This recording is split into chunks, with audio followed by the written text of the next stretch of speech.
Online at bismarcklasik.com. The best part about working at BNC National Bank is developing relationships. I love working with people. We've been here for over 25 years. We've grown just like our communities we're in. But we still have that personal connection with our customers. And that's why we can find the best solutions for them. It feels great seeing projects around the community and knowing we're a small part of making that happen. We're helping people buy their first homes. Plan for the future. From startups to big business. We're part of the community. And we're proud of it. Yours truly, BNC. You remember where this goes? I don't know. Are you sure it was a clicking and not a zoom, zoom? I think your quash litter valve's stuck. Do you even have insurance? If we soak it, it should be good. No matter how much you know or don't know about your vehicle, trust the experts at Tires Plus. Real answers from real mechanics. Inspections are free to ensure your vehicle is always in peak condition. Thinking service? Think Tires Plus. Great smiles come from Vibetta Orthodontics. Vibetta Orthodontics is a certified Invisalign provider. Invisalign fits your budget and your lifestyle. Braces for children, teens, and adults with affordable monthly payments. Schedule your complimentary consultation and exam by logging on to VibettaOrthodontics.com or by calling 701-839-6010. Great smiles come from Vibetta Orthodontics. This broadcast presentation on the PSP Network is proudly brought to you by Shields, Premier Chiropractic, First International Bank and Trust, Shots Crossroads, Sport Clips, Tires Plus, First Western Bank and Trust, the Minot Hockey Boosters, Roger Ward Moving and Storage, Clean Tech, the UPS Store, Magic City Inspections, Planet Pizza, Minot's Finest Collision Center, Subway, Century Eyewear, Qdoba, North Country Sportswear, Morelli's Distributing, Jersey Mike Subs, Pro Style Production DJ Services, and the Beaupre Law Firm.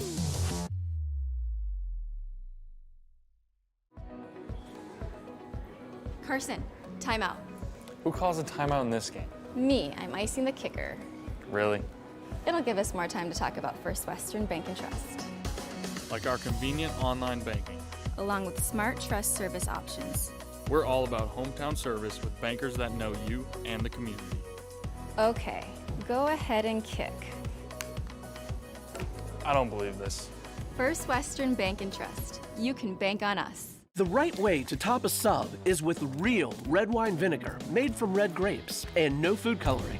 And the right way to film it is in slow motion. Obviously. Because authentic ingredients make a sub above. The magic of what we do really comes down to combining different aspects of patient care. Here at Premier Chiropractic, we love combining soft tissue work, the adjustment, and exercises together. We found that this gets the best results for our patients. We have 3 chiropractors to fit the needs of the entire family, a rehab area for our exercises and equipment for any athlete to improve performance. Give us a call and we will get you back to doing what you love. At Shots Crossroads, we make 8 gallons of homemade ranch dressing every day.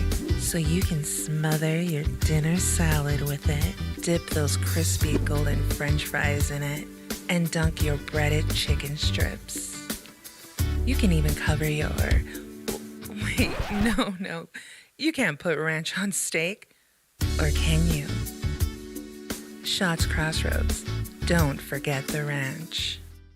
This broadcast presentation on the PSP Network is proudly brought to you by Shields, Premier Chiropractic, First International Bank and Trust, Shots Crossroads, Sport Clips, Tires Plus, First Western Bank and Trust, the Minot Hockey Boosters, Roger Ward Moving and Storage, Clean Tech, the UPS Store, Magic City Inspections, Planet Pizza, Minot's Finest Collision Center, Subway, Century Eyewear, Qdoba, North Country Sportswear, Morelli's Distributing, Jersey Mike Subs, Pro Style Production DJ Services, and the Beaupre Law Firm.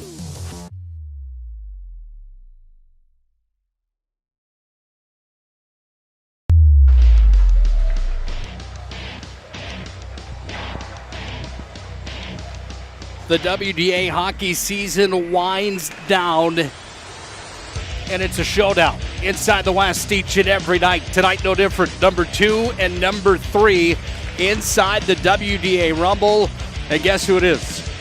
The hated rivals, the Magi from Minot, the Demons from Bismarck in a big West Region Conference tilt tonight. Ladies and gentlemen, good evening. Welcome in to our Shields pregame show. We are locked and loaded live from the Wachter Arena here at the Capitol Ice Complex in Bismarck, North Dakota, alongside of Mr. Matt Morelli, the former University of North Dakota Fighting Sioux, former Minot High magician. I'm Nick Hulberg for the call here tonight on the PSP Network. It is the Shields pregame show. Shields of Minot offers clothing, footwear, and gear for all your passions, from fishing to fashion. Shop sporting goods, clothing, hunting, and fishing gear. Of course, there's plenty more at Shields of Minot. Find them online as well, shields.com. This will be a good one tonight, and everybody's going to have their gear intact for this WDA matchup, but there's some big-time storylines here tonight. We're going to bring in Matt Morelli, our broadcast partner here tonight. First things first, Bismarck High without their 25 points of Hunter Aker. He went knee-to-knee in the Mandan matchup. He's got a lower body injury. First and foremost, hoping that the Aker kid is going to be okay. You hate to see that for one of the top producers inside of the entire conference. How much does that change Bismarck High tonight, Matt, in your mind, not having a guy that's got 25 points? He leads them with 12 goals and 13 assists on the season for the 25. I mean, he really has been their ace in the hole on the season. How much different are the Demons tonight without him? Well, that's a tough loss to have a guy like that out of your lineup. Bismarck will just have to shuffle lines, and this is when you always use that reasoning that other guys are just going to have to come ready to play. Your number's called. You have to go out and do something, and you can't. One guy sure doesn't win you the game, but when you have a offense, the points that he's been putting up, that's a big blow to Bismarck's. The matchup they want to have with Minot, and you take these always are good games. Minot and Bismarck, and anytime you come down there where Bismarck comes here, or Bismarck comes to Minot, or we come here, they're going to be good games, and you can, no matter how many guys are in or out, it's still going to be a tough game. You have to look at Minot and what they've been able to do on their offensive side of things. They've had some good games, like you talk about, inside of conference play, where you know what you're saying and what you mean with along the lines of any of these conference games are going to be dogfights, and it just seems to be that way each and every year. Minot's ace in the hole on the year seems to be their depth, and when you look at, they're led by Mac Morelli with 18 points, 13 for Deal, 17 for Jaden Luck. You've got 10 for Jackson Bradley on the back end. Brock Jones up to 11. Minot High certainly has some dynamite up front and some scoring abilities. Throughout the rest of this regular season and into the playoffs, how much of a factor do you think Minot High's depth is? That really has kind of been their ace in the hole here in 21-22. Well, I think that's a big plus for Minot. They've got to you've got to roll those three lines, get that fourth line in there. Guys got to get involved right away in the game. Bismarck gets the last change, being the home team. But I think if you're Minot, you played last Saturday against Jamestown. Seems like it was a lot longer than that. Probably not one of Minot's best outings. I don't mean that terribly bad on anybody, but it wasn't. I mean, it was probably a little closer than what the score. They had a couple empty netters. I was there, but Minot needs a good rebound from that game. And Bismarck High, they're the same thing. They kind of got off to a hot start. They've had a couple tough losses. I think Botno took them down, and then Mandan beat them. I don't think there's too many times where Mandan beats Bismarck. And I don't mean that in any means negatively towards Mandan. I'm just stating a fact. That's a tough task when these teams come to play Bismarck High. Bismarck High and Century have always kind of just done whatever they wanted down here. Now you take Mandan starting to make some turns in their program. You take Legacy. It's only a matter of time before the wheels get turned for Legacy, and that program is going to be solid. You can't count any of these teams out. Look at what Botno was doing up there. All these teams used to go to Botno and think, it shouldn't be too bad. Now the teams are going up there and they're coming up with 0 points and they're losing, and then Botno's starting to creep up the standings. And like you were saying, I know you don't like to tell yourself there was some bad predictions, but it's probably not quite what you guys have thought, and I like to see that. That's good. That's good all around for the West. Well, it's good for everybody that wasn't in our top 4 of the WDA preview show.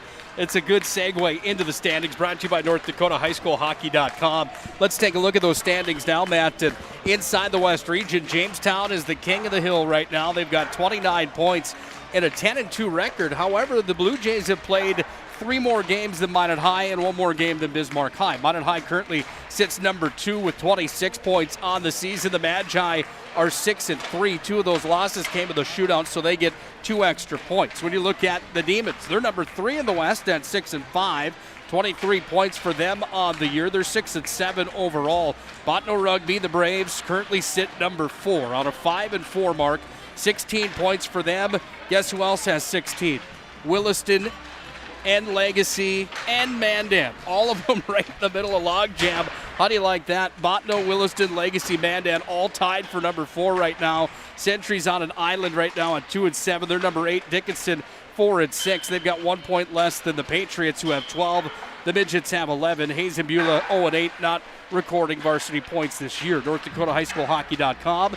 Home to Bob Gillen, the 20-plus year veteran, state statistician for North Dakota High School Hockey. Big thank you to Mr. Bob Gillen for his continued support to high school athletics across North Dakota and on the frozen pond. I don't know that there's been a time that I remember seeing the standings in that shape. From time to time, there's been years where you've got a good battle for 4 or 5, 5 and 6, somewhere in there. 1, 2, and 3 maybe duke it out. Usually Minot High, Bismarck High, and Century, it seems to be. You'll get a year where Botno might be up at the top, kind of strumming it out up there as well. But when you look at Bismarck High with 23, Minot with 26, Jamestown with 29, that race nowhere near done. And then Botno with 16, Williston, Legacy, and Mandan all with 16. Man, you better get your tickets now for the WDA tournament, because that is going to be a 3-day event at the VFW Sports Center in Bismarck that is going to be worth the price of admission. I can't even wait for that. You read my mind. I was just thinking a minute or two ago when you were talking that when the closer the West region gets, the more interesting things we're going to get with all these teams, piled up in the middle of the standings, and it just goes to show you how important these games are down the road. You've got Bismarck High, you were saying, it's got some guys that are banged up, and some of their top guys. You kind of have to just hope and pray that none of your guys get hurt, sick with what's going on in the world. You want everybody healthy. You want to play against a full roster. You want to beat guys when they have their best guys in the lineup. And if you think otherwise, I don't think you're thinking the right way. You want to play hard competition, and you want good, solid play, fair play, physical play, without guys getting banged up and getting unlucky injuries. You want that's what the second half of the season is all about. And whoever you seem to you want to peak at the right time. Everybody says you got to start playing.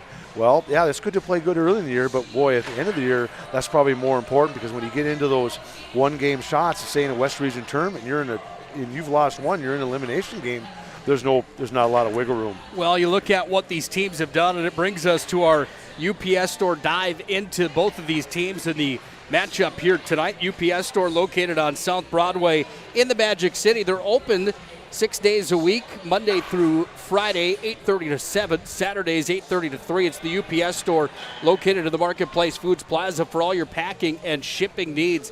They bring you the dive into these teams here tonight. The Magi 6-3 inside the conference. They sit on a 7-7 record overall, arguably one of the toughest records inside of North Dakota high school hockey, or schedules inside of North Dakota high school hockey. When you look at the matchups with Roseau and the teams out east, they took Davies to overtime, a team that comes in tonight after a loss to a Jamestown Blue Jays club that is pretty darn tough in their own right. They beat Williston 4-2. They lost to Davies in that overtime game, and then Century 6-3, where they had the victory on their home ice. That was after the holiday tournament, where they gave up 9 to Roseau. They beat St. Louis Park 2-1. And then Magi beat them 10-2. So it's a Minot High team that comes in a little bit streaky, would be fair to say. And for the Bismarck Demons, on the other hand, they're a team that comes in looking a little bit dark in their last 10, if you will. You look at what they did back on the 21st of December. They lost to Minot 5-4. Central beat them 4-0. Dickinson beat them 3-2. They beat Century 5-1. Then they lost to Williston 4-3. They lost to Botno 7-5, and they lost to Mandan the other night 5-4. Some overtimes in there as well, but Bismarck High is hungry to get back into winning ways here tonight. The Demons, again, without Hunter Aker, 25 points for him, the team leader in points, goals, and assists. Aker's out tonight. They're also without Brady Korsmo. Korsmo, a sophomore forward, has 7 points on the year. He's out tonight. And Carson Sebastian out of the lineup as well. They've got some other guys that can work for him, and Owen Haas is one of them. He's got 14 points on the season, and so does Remington Richardson. But what does that top line look like without Aker? For the Magi, they're led by Matt Morelli, the freshman. One of the top talents inside the West region. He's in the top 5 in scoring. He's got 8 goals, 10 assists for 18 points on the year. Kelton Esslinger has 8 goals as well on the season with 1 assist for 9 points. We talked about Luck with 17 points on the year. 10 on the year for Jackson Bradley on the blue line, and 11 for Brock Jones. Minot High's depth a factor in this one tonight. Let's look at our goaltender matchup brought to you by Magic City Inspections, the locally owned company committed to providing exceptional inspection services to ensure you're ready to take the next step in your home ownership. Find them online, MinotInspections.com. A pair of seniors go tonight. It's Carter Schaefer, first for the Demons, that has played in all the games for Bismarck High, 6-7 in his senior campaign, 3.22 goals against average, and an .893 save percentage. He goes tonight against Noah Conklin, the senior that has also played in every game for the Magi, 15 of them to be exact. He's got 7-7 with an 88.6% save percentage and a 2.8 goals against average. You're saying 7 plus 7 just doesn't add up. Well, 15, he's going to get the call here tonight, so that's where that 15 comes in. Magic City Inspections brings you the look into this matchup. I had to look twice at that. I was thinking, God, I guess I don't see it like that, but we'll call it good. Somewhere along the lines, Hulberg should know what he's talking about, shouldn't he? My goodness. I said, well, you're the boss. I just say, if that's the way you want, I'll keep my mouth shut. Yeah, just and on the sheet of paper next to us, he politely writes down smile and nod. That's what we'll do tonight. It's going to be a good one tonight on the PSP Network. The Demons and Magi come together at the Wachter Arena here in Bismarck. More of the Shields pregame show. When we come back, we'll talk to both coaches in our Tires Plus Coaches Corner. Catch up with Wes Carr and John Grubb tonight. Before the matchup, you'll hear what those gentlemen had to say about their hockey teams and this matchup here tonight when we come back to the Shields pregame show. Your passionate sports, Shields of Minot brings you the pregame tonight. We'll hear from the coaches when we return.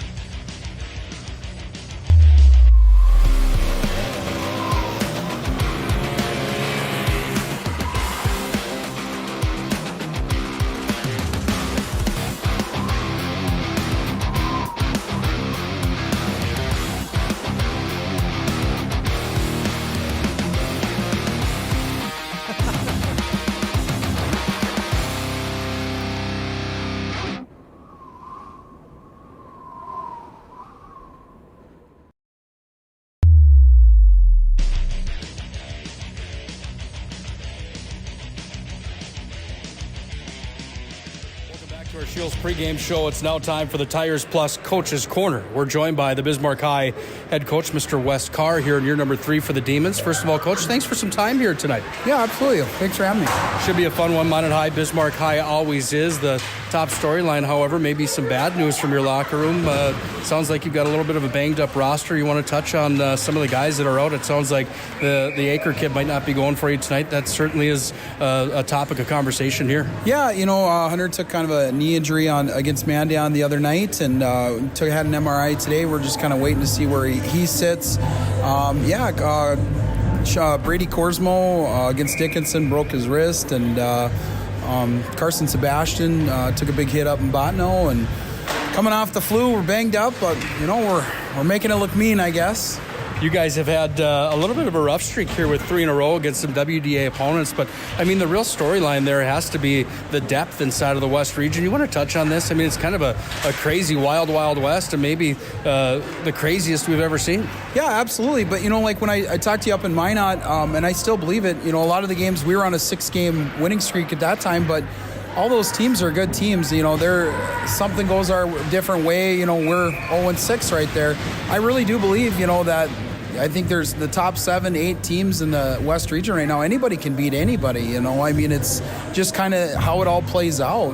How much emphasis do you put on a win tonight? Obviously, 3 points is a huge piece to the puzzle when you're tracking down one of those top 4 spots in the West region. But not only that, but confidence as well. Well, I think so. It's always, you always want to get a W and stuff. But, you know, I think the big picture is it's always how it ends up in the tournament and stuff.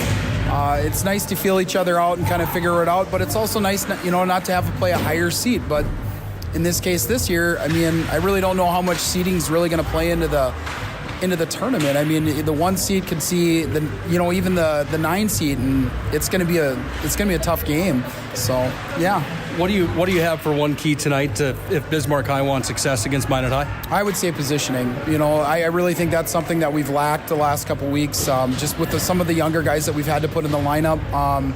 You know, Minot plays very, very sound hockey. Grubb and Bennett really always have them so they know where they're supposed to be, seem like they're in the right spot. So I think in order for us to play well tonight, we have to play position hockey well. Sure appreciate your time. Best of luck not only tonight, but down the stretch. We'll see you at the WDA tournament after tonight. Awesome. Thanks so much. Thanks for having me. That's Wes Carr, the head coach of the Bismarck High Demons. When we come back, we'll talk to John Grubb, co-head coach of the Magi. It's high school hockey here on the PSP Network.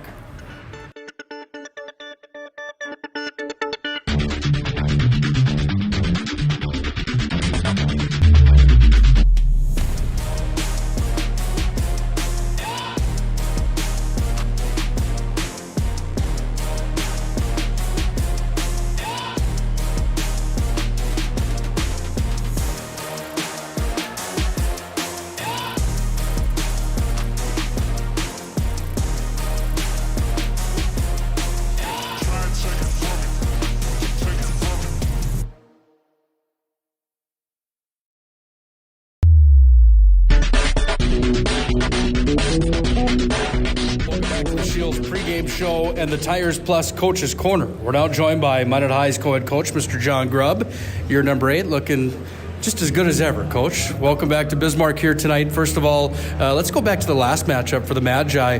And in a defeat to the Jamestown Blue Jays, a couple empty net goals. Touch on that hockey game just a little bit. I wasn't there. And for anyone else that wasn't, what were the nuts and bolts of that matchup in the WDA last Saturday? Oh, it was a good hockey game. I think we produced a lot more offensively than we did when they came to Minot. I think when they came to Minot, we only had 18, 19 shots on net. And I think down there we might have had 34, 35. And, you know, we had plenty of chances to score some goals, and we didn't. And we didn't capitalize, and they did on the few that they got. And, you know, some mental mistakes, they cost us. But all in all, I think the kids competed well, and they played a pretty good hockey game.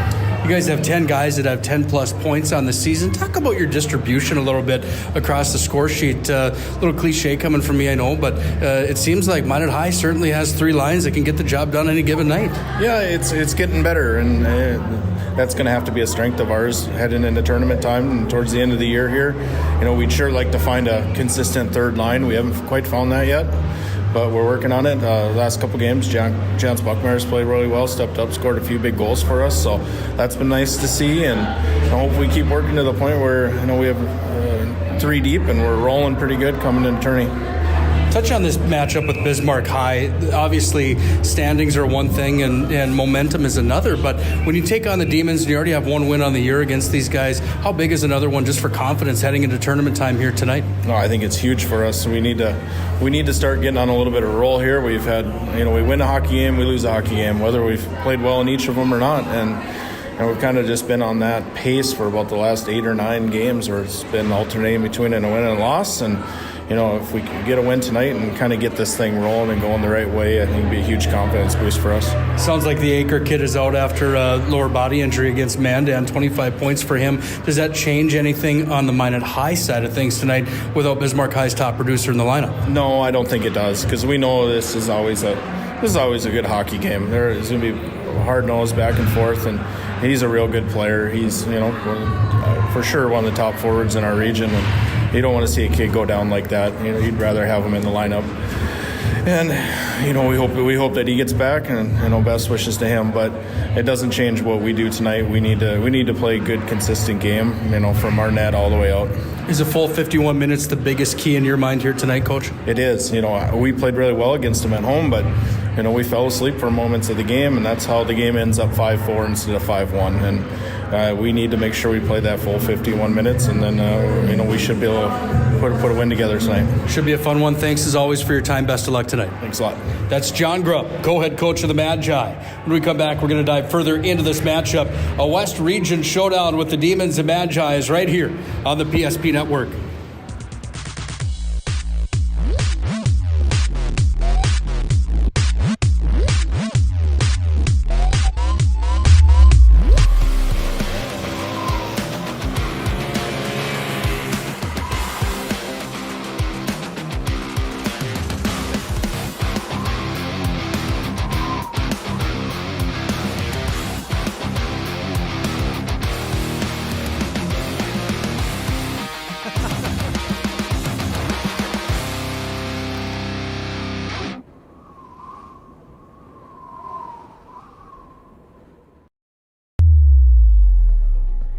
Carson, timeout. Who calls a timeout in this game? Me, I'm icing the kicker. Really? It'll give us more time to talk about First Western Bank and Trust, Like our convenient online banking. along with smart trust service options. We're all about hometown service with bankers that know you and the community. Okay, go ahead and kick. I don't believe this. First Western Bank and Trust. You can bank on us. The right way to top a sub is with real red wine vinegar made from red grapes and no food coloring. And the right way to film it is in slow motion. Obviously. Because authentic ingredients make a sub above. The magic of what we do really comes down to combining different aspects of patient care. Here at Premier Chiropractic, we love combining soft tissue work, the adjustment, and exercises together. We found that this gets the best results for our patients. We have 3 chiropractors to fit the needs of the entire family, a rehab area for our exercises and equipment for any athlete to improve performance. Give us a call and we will get you back to doing what you love.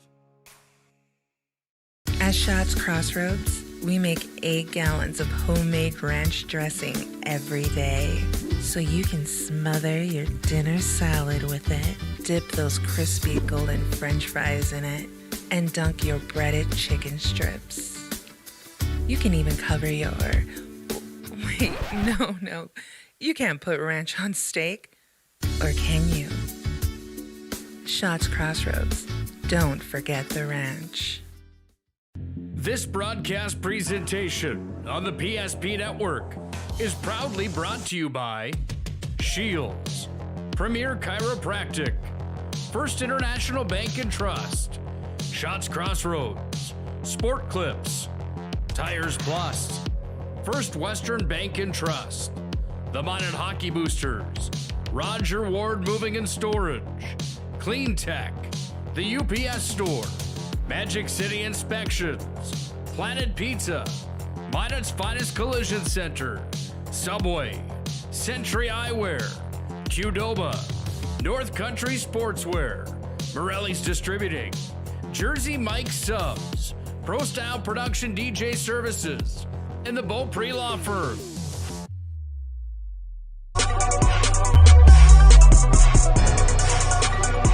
Well, the table is just about set for tonight's WDA hockey matchup. The Demons from Bismarck hosting the Magi from Minot High. We'll put a cap on the Shields pregame show in just a moment, but first the official introductions inside the Wachter Arena here at the Capitol Ice Complex. It's Nick Hulberg alongside a former University of North Dakota Fighting Sioux, former Minot High magician, Mr. Matt Morelli. Shields pregame show again continues on. Shields Minot brings you the pregame show tonight. They offer clothing, footwear, and gear for all your passions, from fishing to fashion. Shop sporting goods, clothing, hunting, and fishing gear, and more at Shields of Minot. Matt, do you have any keys to the game for this one here tonight? First for the Bismarck High Demons, who are without some of their top talent here tonight. Anything hop off the paper for you in this matchup? Well, I think they've just got to not worry about who's out of the lineup. Just go and play, get off to a good start. I mean, they're at home, the home team. They're probably a little more comfortable here, and they've just got to probably set the tone early, no matter who's in or out. Give some other guys a chance for some more minutes, and that's what get some pressure on Minot right away. How about for the Magi here tonight? We talked to John Grubb, but full 51 was one of his keys tonight, having that full effort here. Is there another one for you in your mind in this West Region matchup? No, I think that's a good point. I think you just got to put what happened Saturday against Jamestown behind you. Look, don't dwell on what you can't control. It's over now. You got 3 points on the line tonight. All these points are so crucial as you get less than a month away till the West Region tournament. So I think Minot's got to start, set the tone early, get all their guys rolling, get physical and be aggressive. And that's what gives Minot success, is when they create pressure and it leads to offensive chances. It's going to be a fun one tonight. Noah Conklin's got the call and goal. Schaefer's got the call in goal tonight here for the Demons. Carter Schaefer again at .893 save percentage, .322 goals against average. He's played in every game for the Demons this year. He's given up 43 goals on 400 shots on net.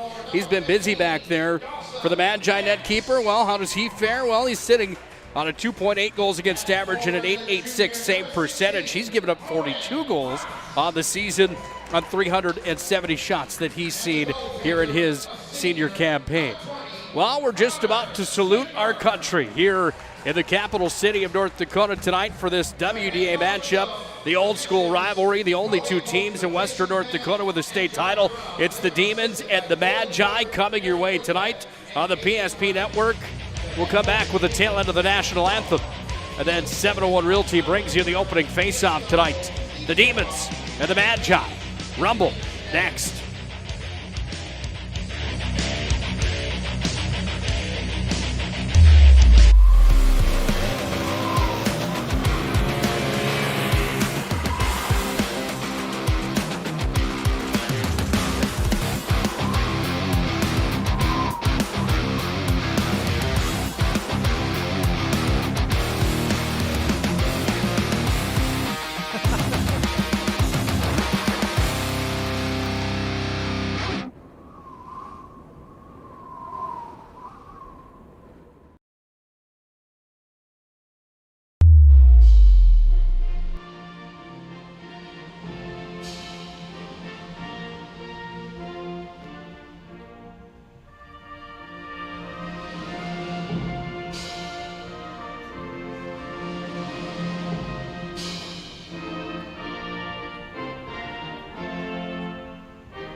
God bless our servicemen and women. God bless our veterans. God bless America. It should be a good one tonight. It usually is when the Demons and Magi get together on the 200 by 85 sheet of ice. Tonight we're in the capital city in Walker Arena at the Capitol Ice Complex. Nick Hulberg alongside of Matt Morelli for the call here tonight. It's the Demons and the Magi in this West Region affair. Minot had the win earlier on this year against the Demons. It's rematch time, and the Demons look for some sweet redemption on their home ice here tonight. Our opening face-off is brought to you by 701 Realty, where you can find Andrew Goodmanson and his staff at 701 Realty. Find them online, 701realty.com. And as Andrew Goodmanson checked in tonight, he's back. And as Goody would say, 9 years ago, I contained my demons. I'm officially still demon-free. Thank you, Goody, for checking in. Glad you got that under control. Only Goody. Time for the opening draw tonight. Minot High's in maroon. The Demons are in their home white. Let's get set for a WDA fight here tonight, and they're starting off a little rough over on that far side wing as Lentz having a little bit of a jousting match to start things off here for the Demons, along with Mac Morelli. Puck is dumped down to the corner. Luck's in after it for the Magi. Comes underneath the net where the Demons have two players down a deep, scrumming forward as well. Jones is in there for the Magicians. Tried to free it, still down to the corner. Dawson Lentz, the one down and deep here for the Demons, scrumming for it. Puck is still frozen on the end line. They're going to just let him play for it. And now Jones is going to have it momentarily. Soccered it to himself. Sent it back underneath the goal line. Goes to the far side. Ethan Wood has it. Wood's going to go up the far side wall. Demons trying to clear. They do, but it's Jones that has it again. Sends it back over here to Reed Cooper. And Cooper sends it back into the zone. Back behind Schaefer.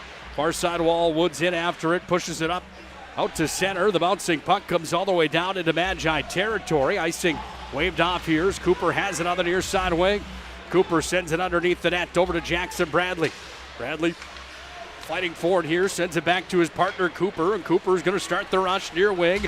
Pushed up to center, went off of Deal, rolls in on Schaefer. Schaefer goes down onto the pillows, makes the first save of the hockey game. 1:09 in to this West Region Showdown here tonight on the PSP Network. Well, I mean, you take that first shift, sometimes those refs will just call a whistle. You don't want to wait too long. That's kind of a long time to be battling down there. But I suppose they just want to let the players dig it out and go after it. Puck is going to be faced off of the blocker side of Schaefer where Deal has it up top.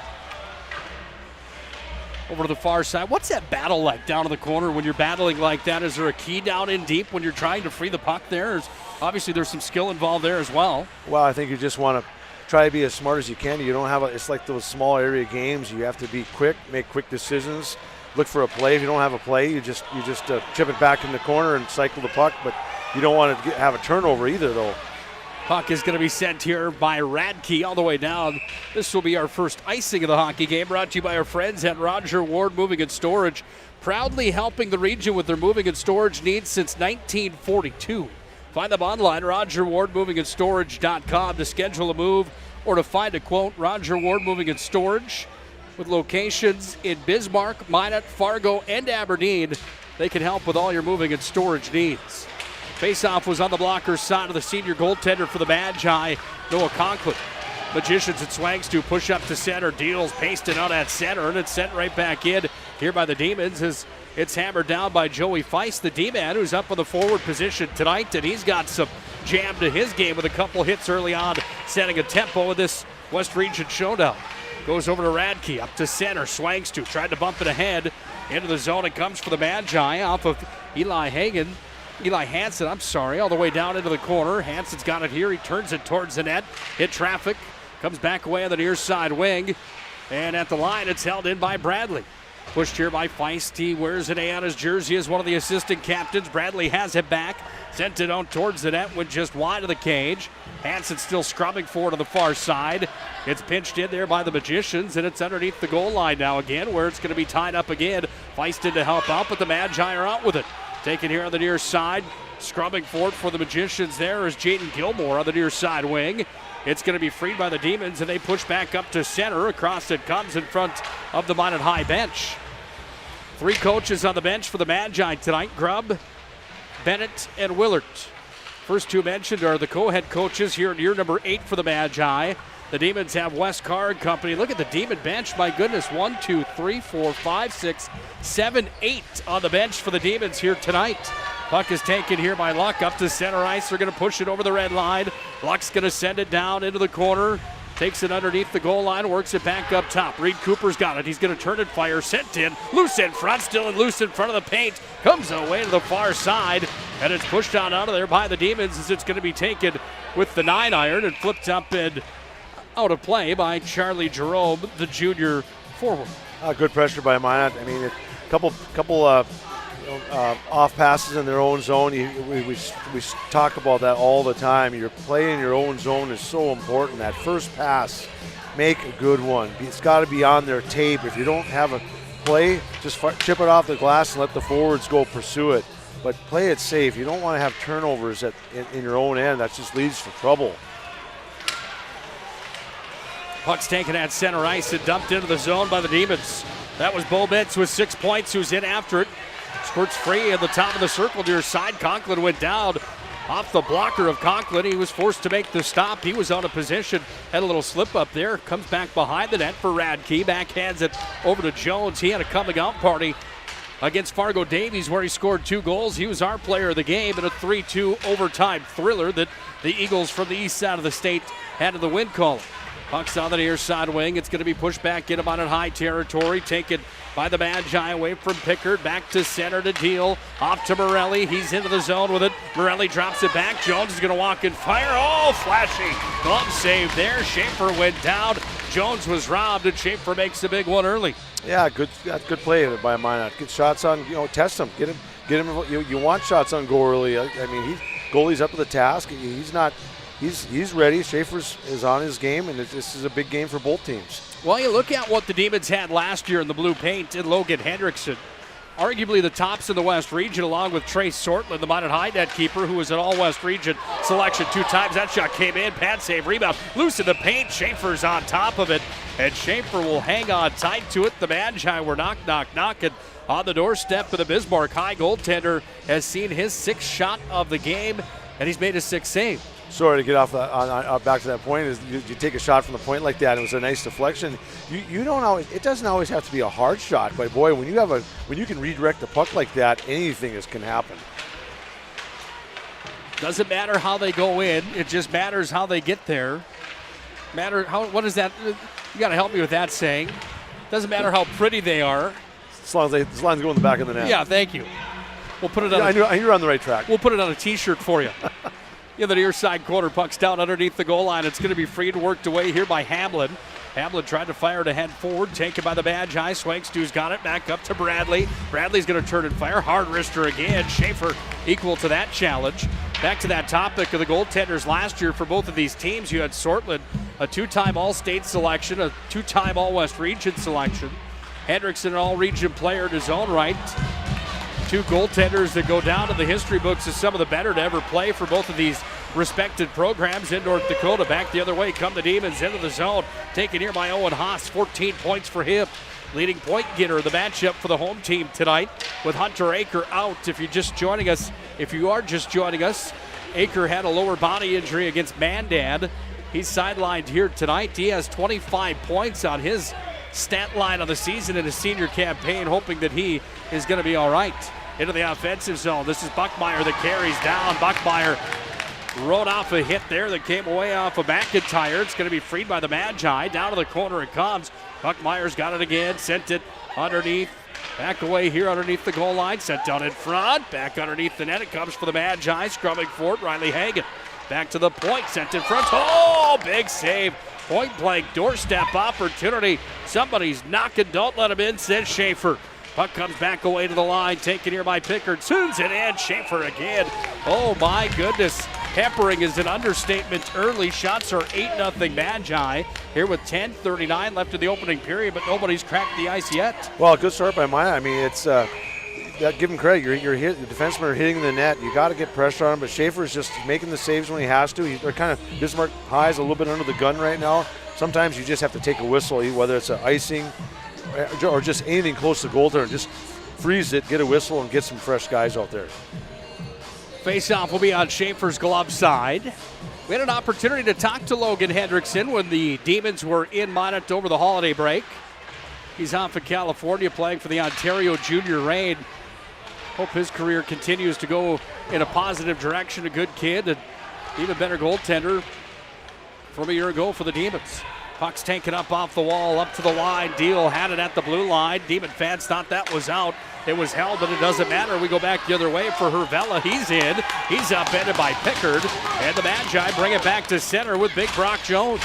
Jones is over center. Dump and chase for the Magi. Here goes Luck in after it. Puck's taken around the end wall.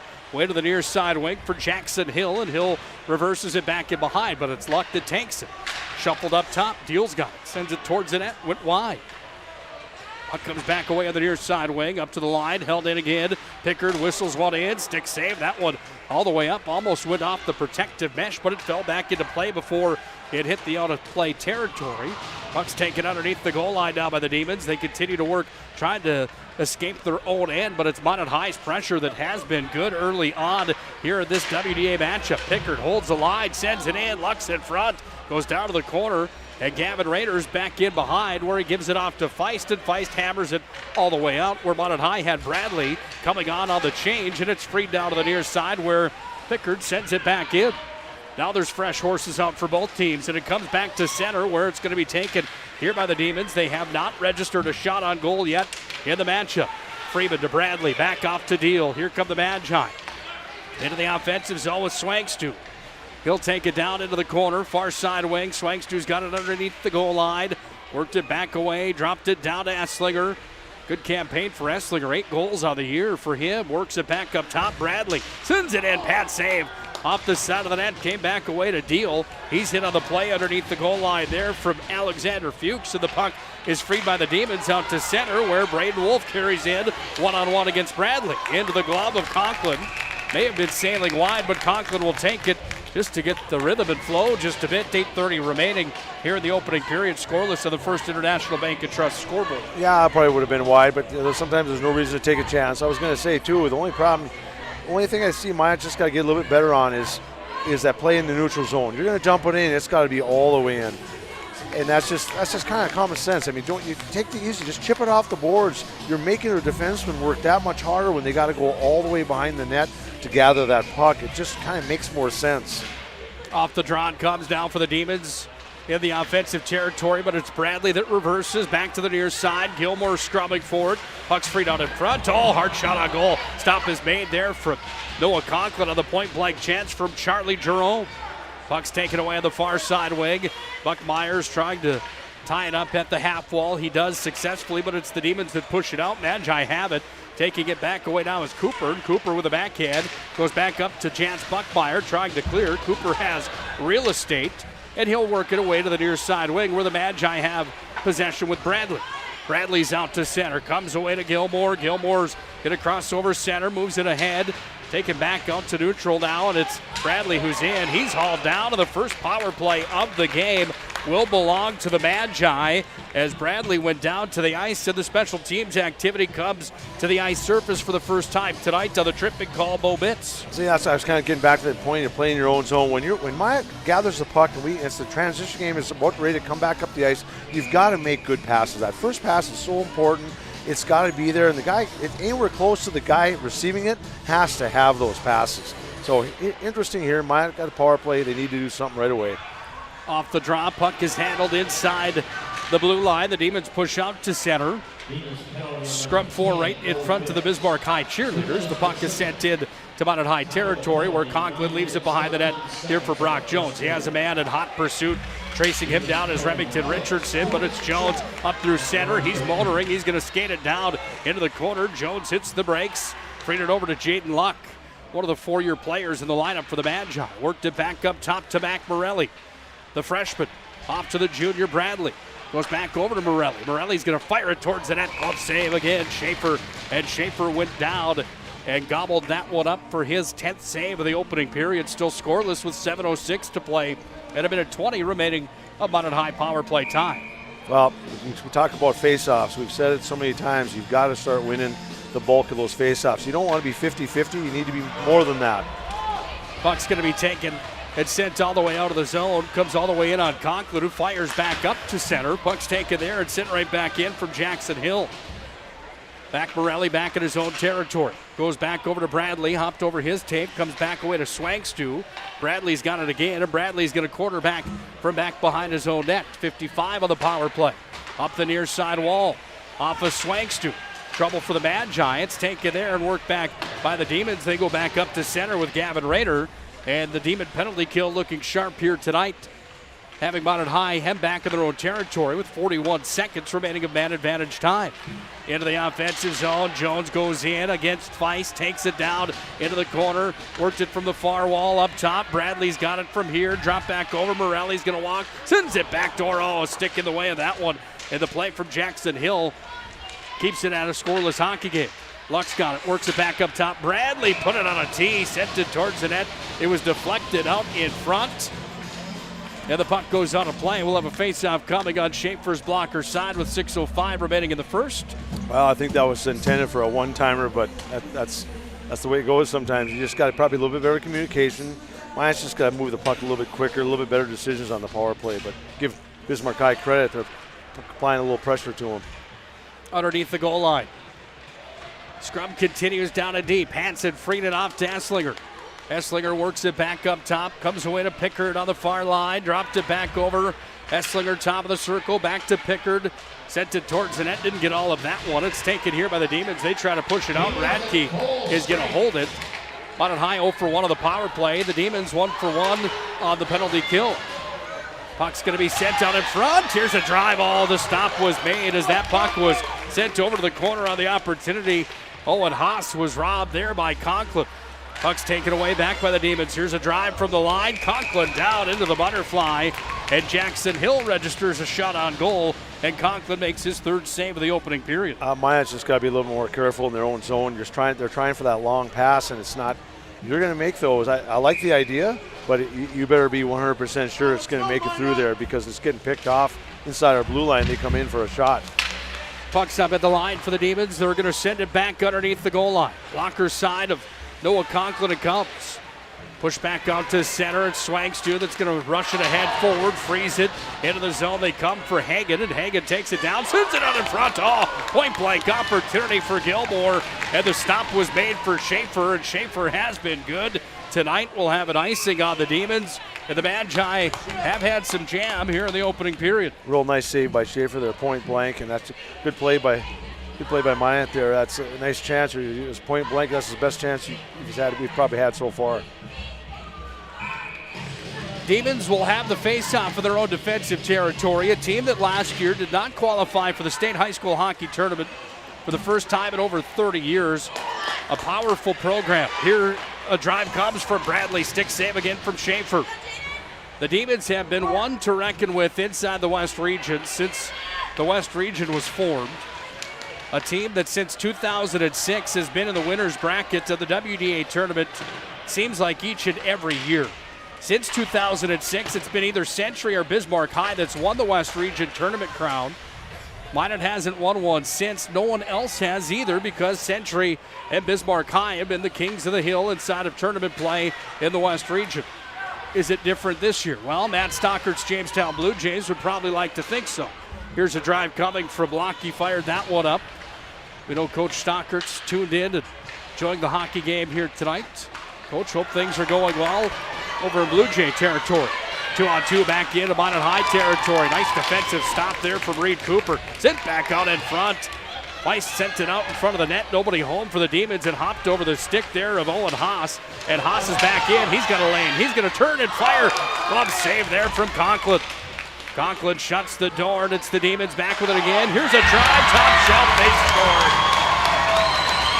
6-15, and Dawson Lentz has his 8th point of the year. How about that play from the Demons, executed perfectly, and Bismarck High's got a 1-0 lead on an excellent shot to the top shelf. You could kind of see it coming. Minot was having trouble getting out of the zone. Couple bad passes by Minot, not getting out of the zone, and that Bismarck's pressure, just hard work, just leads to a goal. Nice shot to the top shelf. Beautiful play there from Remington Richardson. Got it to Dawson Lentz, and Lentz scores his 7th goal of the season, point number 8. To number 6, Remington Richardson. Time of the goal, 13 minutes, 19 seconds of the first period. 13-19 of the opening period, the time of the goal. And it's the Demons that are on top first tonight. Minot High had the pressure early on, and the Demons find a way to put one into the back of the net. They take a lead. Comes back away to the far side. Offensive zone for Minot. Puck's taken here and hammered up into the rafters here at Walker Arena.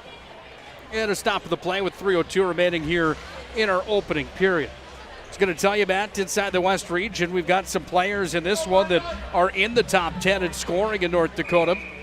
Jaden Luck, currently number 7 in the West region with 17 points. Mac Morelli tied for 5th with 18 points. Getzloff from Botno Rugby, Roldson from Jamestown, and Ekblad from Williston tied at that spot. Aker came into tonight number 3 in the West region, but he's out of the lineup tonight for the Bismarck Demons. Collins is currently number 2 in the West with 27 points. He's a coyote. And Nolan Nenau, after his hat trick against Minot for the Blue Jays, currently number 1 in the West and in the state with 37 points coming in 12 games played. That comes to the tune of 19 goals and 18 assists in his junior campaign. Watch him while you can. That kid's the real deal. Offsides a call here with 2:27 left in the opening period, or was it a hand pass? I think it was just offsides. But I mean, Minot kind of took it to him the first half of that period. Now we've kind of, it's switched around here, and Bismarck High got a little momentum with that goal. So Minot's kind of get back to where they were playing that first 7-8 minutes. Shots are now 13-9 in favor of the Magi, but the Demons have woken late in the opening period. Shots were 9-0 at one point to start this hockey game here tonight. Demons have the first goal, 7th of the season for number 15, Dawson Lentz. Puck comes away to Matt Morelli. He's going to try to get it out of the zone. Skates it up over center. He's hauled up there by Feist on the far side. Make that Braden Wolf 40, not 41. My apologies. Sent in, and this will be an icing here on the Demons with 1:59 remaining in the opening period. Rody Selk stopped by and saw us before the hockey game tonight, former Minot High great. Man, that's a big dude. He is still in pretty good shape for being 35 years old and away from the game for quite some time. Looks like he could be a playing linebacker. Yeah, what would it take for you to rumble Rody Selk? Would that ever happen? My goodness. I'd go hide in my car. I think you would. Rody played for the Magi, graduating in 2005. Went off to play junior hockey for the FM Jets in the North American Hockey League before heading to the United States Hockey League, the USHL. Rody then went on and played some Division I college hockey. Lives in Bismarck with his family now. He's got 2 little boys. I asked him who they were cheering for tonight. They said Demons. They said, do you realize how good your dad was for the Magi? They just smiled and nodded. They were chip off the old block without a doubt. That shot fired in and the stop was made from Conklin.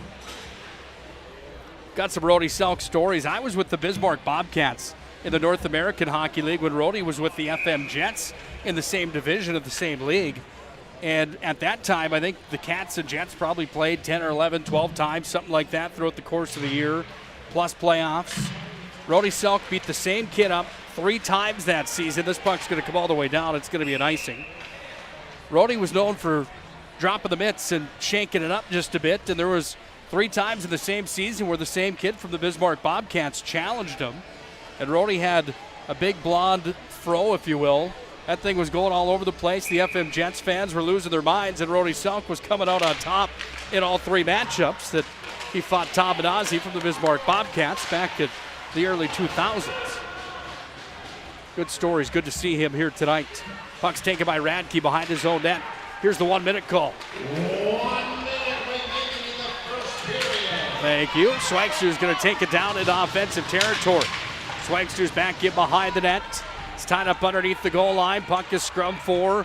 Out away with it comes Deal. He's going to turn and fire. Deal fires on. Schaefer caught that one right in between the catching glove and the side of the belly, right in the armpit. And a nice save there. That was a nice save. I don't think he saw it till right at the end. But either way, Minot's got to keep putting shots on Schaefer. And they're gonna break loose one of these times. But you can't stop being aggressive. Schaefer's glove side in on the draw is Esslinger. Puck's one back to the Demons, and they come out to center. They're going to dump this one all the way down from Remington Richardson. 37 seconds remains here in the opening period. 1-0 Bismarck High on our first International Bank and Trust scoreboard. Here's a drive coming. Waffle board stop from Conklin. Puck comes back away to Bradley. Out to center. He sends it outwards. Taken by Gavin Rader, who nails it right back in. 20 seconds to play in the period. All right, kids, get ready to count them down. We're at 15 seconds right now. Swagster's into the zone. Oh, he's dumped. How about the hit of the week coming there? Rock-up, sock-up from Jackson Hill. He sent Swagster for a ride. 5 seconds now, 4 delay call coming. And Minot High's going to end the opening period on the power play. A cross-check call coming here, but how about the hit from Jackson Hill? Laid the hip out and sent Swagster head over feet. Well, there's been some good physical play so far. I think that was a break for Minot to get a draw penalty right at the end there. That was kind of an easy call. Ref was standing right there. If you're not playing the puck, you can't cross-check the guy in the back like that. And that's a tough break for at the end of a period. You hate to get a penalty, get scored on, or get a penalty right at the end of a period. But either way, Bismarck's going to kill it off, and Minot's got to probably do something with some shots here. 1.2 seconds is all that remains here in the opening period. So Jackson Hill had the monster hit at the blue line where he stood up Swanks to. Then he gets whistled for the cross check, and we're through one. The Demons are on top after 17 minutes here tonight, 1-0 on the First International Bank and Trust scoreboard. Matt and I will come back to our Premier Chiropractic intermission report. When we do, we'll take a look around the state of North Dakota. We'll also look at the East region and see where the standings lie out east. We'll also have the full stats recap of the opening period of play here tonight, where the Demons lead by a score of 1-0. It's North Dakota High School Hockey on the PSP Network. Your eyes could talk. They'd tell you life is better with LASIK. No more reaching for your glasses. No more dry eye from overwearing your contact lenses. Right now, Bismarck LASIK is offering free consultations for LASIK procedures. Break free from the daily hassles and expenses of glasses and contacts. Life is clearly better. Book your free consultation today with Bismarck LASIK and see the difference. Call 222-2020 or schedule online at bismarcklasik.com. The best part about working at BNC National Bank is developing relationships. I love working with people. We've been here for over 25 years. We've grown just like our communities we're in. But we still have that personal connection with our customers. And that's why we can find the best solutions for them. It feels great seeing projects around the community and knowing we're a small part of making that happen. We're helping people buy their first homes. Plan for the future. From startups to big business. We're part of the community. And we're proud of it. Yours truly, BNC. You remember where this goes? I don't know. Are you sure it was a clicking and not a zzz, zzz? I think your quash litter valve's stuck. Do you even have insurance? If we soak it, it should be good. No matter how much you know or don't know about your vehicle, trust the experts at Tires Plus. Real answers from real mechanics. Inspections are free to ensure your vehicle is always in peak condition. Thinking service? Think Tires Plus. Great smiles come from Vibetta Orthodontics. Vibetta Orthodontics is a certified Invisalign provider. Invisalign fits your budget and your lifestyle. Braces for children, teens, and adults with affordable monthly payments. Schedule your complimentary consultation and exam by logging on to VibettaOrthodontics.com or by calling 701-839-6010. Great smiles come from Vibetta Orthodontics. This broadcast presentation on the PSP Network is proudly brought to you by Shields, Premier Chiropractic, First International Bank and Trust, Shots Crossroads, Sport Clips, Tires Plus, First Western Bank and Trust, the Minot Hockey Boosters, Roger Ward Moving and Storage, Clean Tech, the UPS Store, Magic City Inspections, Planet Pizza, Minot's Finest Collision Center, Subway, Century Eyewear, Qdoba, North Country Sportswear, Morelli's Distributing, Jersey Mike Subs, Pro Style Production DJ Services, and the Beaupre Law Firm. At this time, fans, we are throwing for the puck drop. Only one goal scored on 24 shots taken in the opening period, and it's the Demons from Bismarck that lead by a score of 1-0 on the First International Bank and Trust scoreboard. Welcome into our Premier Chiropractic intermission report. Premier Chiropractic proudly serving the Magic City and surrounding areas with the most cutting-edge advances in natural health care today. You can find Dr. Cody Haugen, Dr. Kirk Mason, and Dr. Becky Perry-Domries at Premier Chiropractic. Check them out online, premierchiropracticnd.com. Experience the difference. That's our family's choice for chiropractic care in the Magic City. Alongside of former University of North Dakota Fighting Sioux and former Minot High magician Matt Morelli, I'm Nick Hulberg here for the call tonight. If you're just joining us, 1-0 at the end of one. Minot High got off to a hot start tonight with 9 shots compared to the Demons' goose egg that was on the board. But Bismarck turned the tide there just a bit in that opening period. Matt, your overall thoughts on the opening period? 1-0 Demons are on top. Well, I think it was not too bad a period for both teams. Minot started fast, and Bismarck was kind of caught on their heels and didn't really have a shot on goal till the 7-8 minute mark of the first period. But if you're, I think you want to probably come out, play a little hard. I think Minot's they had some good, decent chances. Bismarck was more under pressure the first 2/3 of that period, but I think once Bismarck scored that goal, that kind of gave him a little, I think it a little more, kind of got the team rolling there a little bit. And you sometimes you need that. Whether it's a tic-tac-toe play or a greasy goal, you just have to do something to get the team going. Maybe sometimes it's a big hit by physical play, but if you're Minot's got to get a little more aggressive. I think they've had chances to finish some checks. They probably could do a little bit better job of that. They've got to be a little bit more sharp with their passes in the neutral zone. When the puck turns over and Minot's going to start to head up ice, you've got to make a good pass. It's got to be crisp, solid on their stick, not a foot in the air, and it can't miss the player you're intending to go to. It's got to be on his tape. This is a level. These guys, you got to make those plays. Execution is so important. We talk about how important faceoffs are. You're in the offensive zone. Faceoffs, if you don't know the little things like that are so important because they generate a possible chance for your team.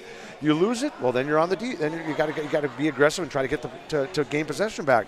You win a faceoff, it's a shot from the point, maybe a shot from the high slot. Minot's got to get back to some of the little things, and this time of the year, it's time to really, focus on those fundamentals, little things, making plays. I still don't think there's enough communication. That's just my opinion.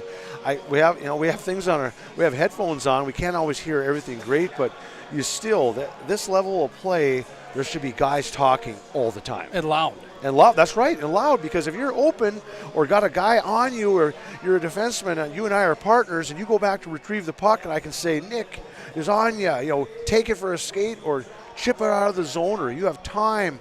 Little things like that can make the jobs easier for your teammates throughout the course of a game. Time for a game reset tonight, brought to you by our friends at Jersey Mike Subs.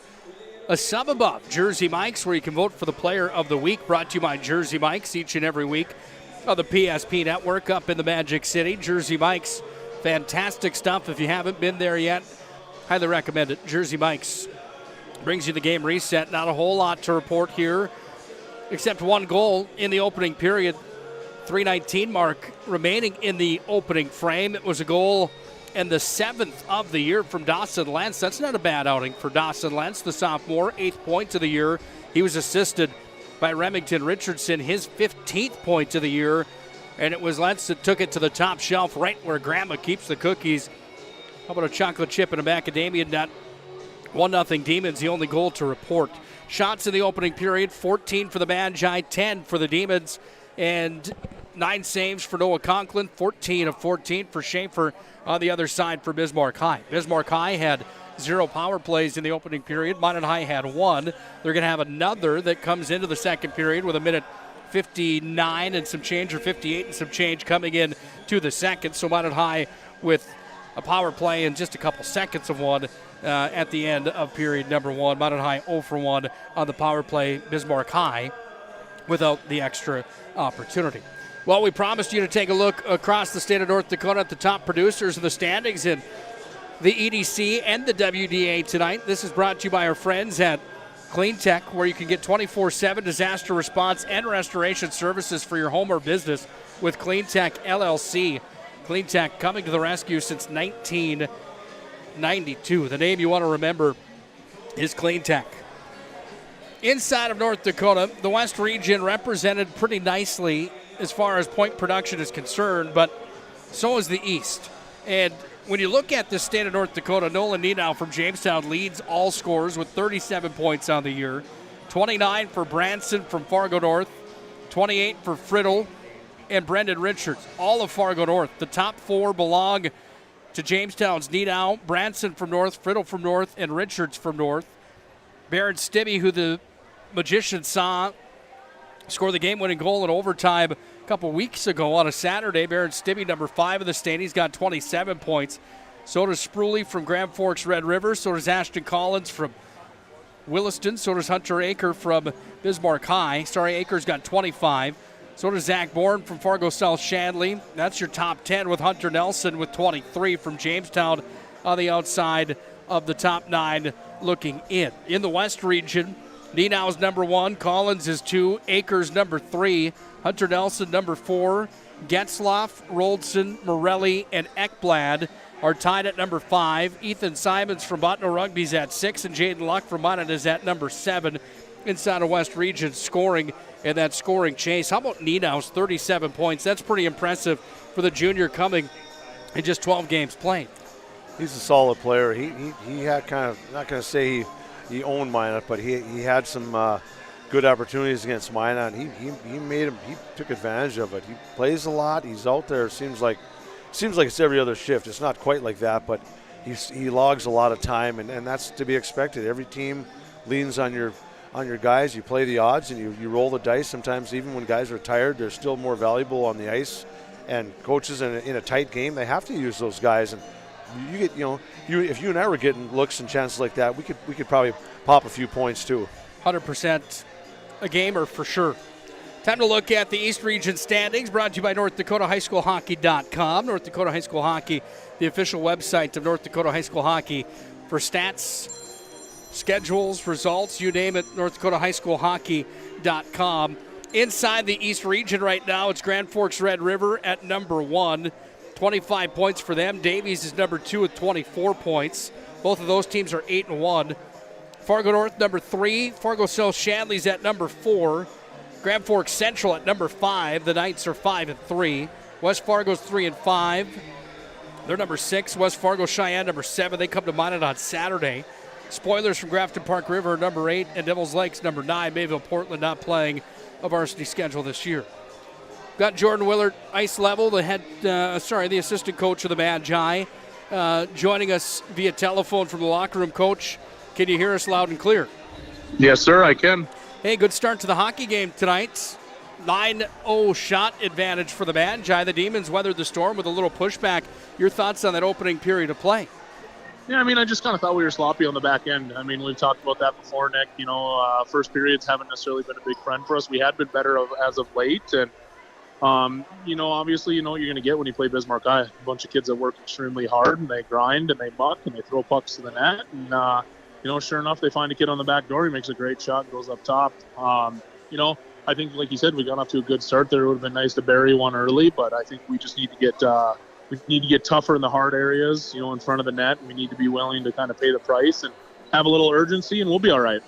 Do you turn the physicality knob up at all in the second period? Well, I sure wish they would. We continue to ask for it. We saw when we played at Davies, a couple weeks ago. I wish the kids would do that. We were kind of talking on the way down. If kids could figure out that playing physical would make the game easier for them, which it would. It makes, it creates ice for you and your line mates. Sometimes it can make the other team a little gun shy. I wish they would do that. We're asking for it. Whether or not they oblige and give it to us, that's kind of up to them. But I think we power play here to start around a minute 50. If we can get one here and get rolling like we were talking, we get one, and then goals are like grapes, Nicky. They come in bunches. We sure appreciate your time. We'll talk to you at the end of the second. Best of luck in the middle period. Sounds good. Thanks, Nick. That's Jordan Willard, the assistant coach of the Magi. We always appreciate him for stopping by during these broadcasts in our Premier Chiropractic Intermission Report. Just about set for our second. Some more resurfacing of the ice. Then we'll bring both teams out. We're going to lock horns again for the middle period. It's Bismarck High leading the Magi tonight by a score of 1-0 on the First International Bank and Trust scoreboard. Don't go anywhere. Period number 2 is next. Your eyes could talk.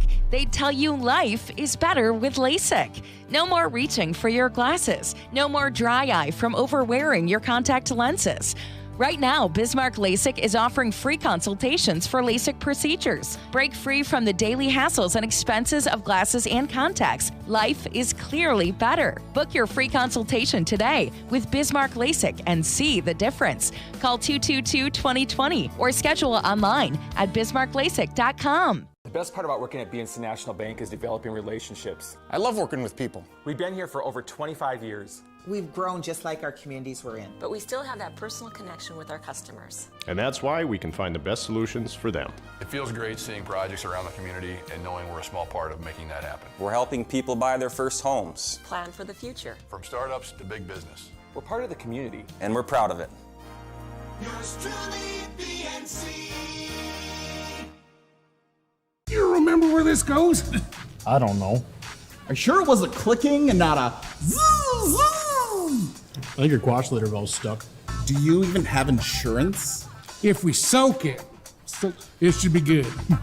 No matter how much you know or don't know about your vehicle, trust the experts at Tires Plus. Real answers from real mechanics. Inspections are free to ensure your vehicle is always in peak condition. Thinking service? Think Tires Plus. Great smiles come from Vibetta Orthodontics. Vibetta Orthodontics is a certified Invisalign provider. Invisalign fits your budget and your lifestyle. Braces for children, teens, and adults with affordable monthly payments. Schedule your complimentary consultation and exam by logging on to VibettaOrthodontics.com or by calling 701-839-6010. Great smiles come from Vibetta Orthodontics.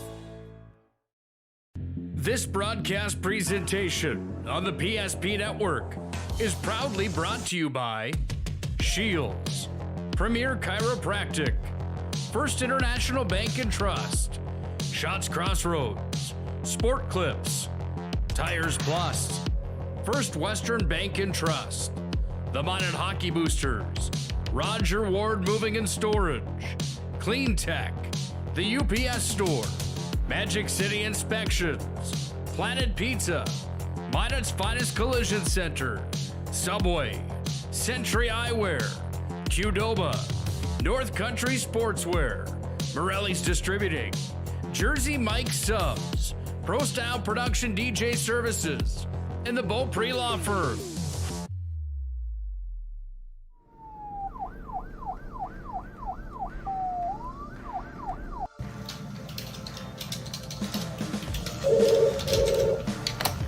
Thanks for buying some fruit.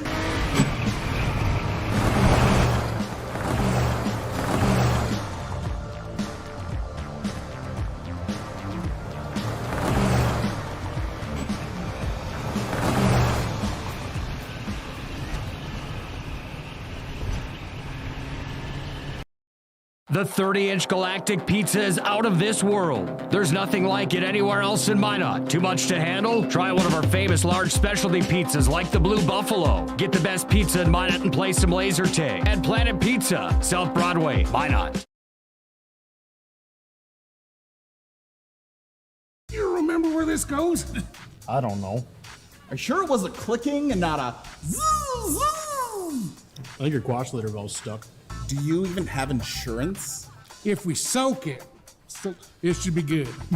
No matter how much you know or don't know about your vehicle, trust the experts at Tires Plus. Real answers from real mechanics. Inspections are free to ensure your vehicle is always in peak condition. Thinking service? Think Tires Plus.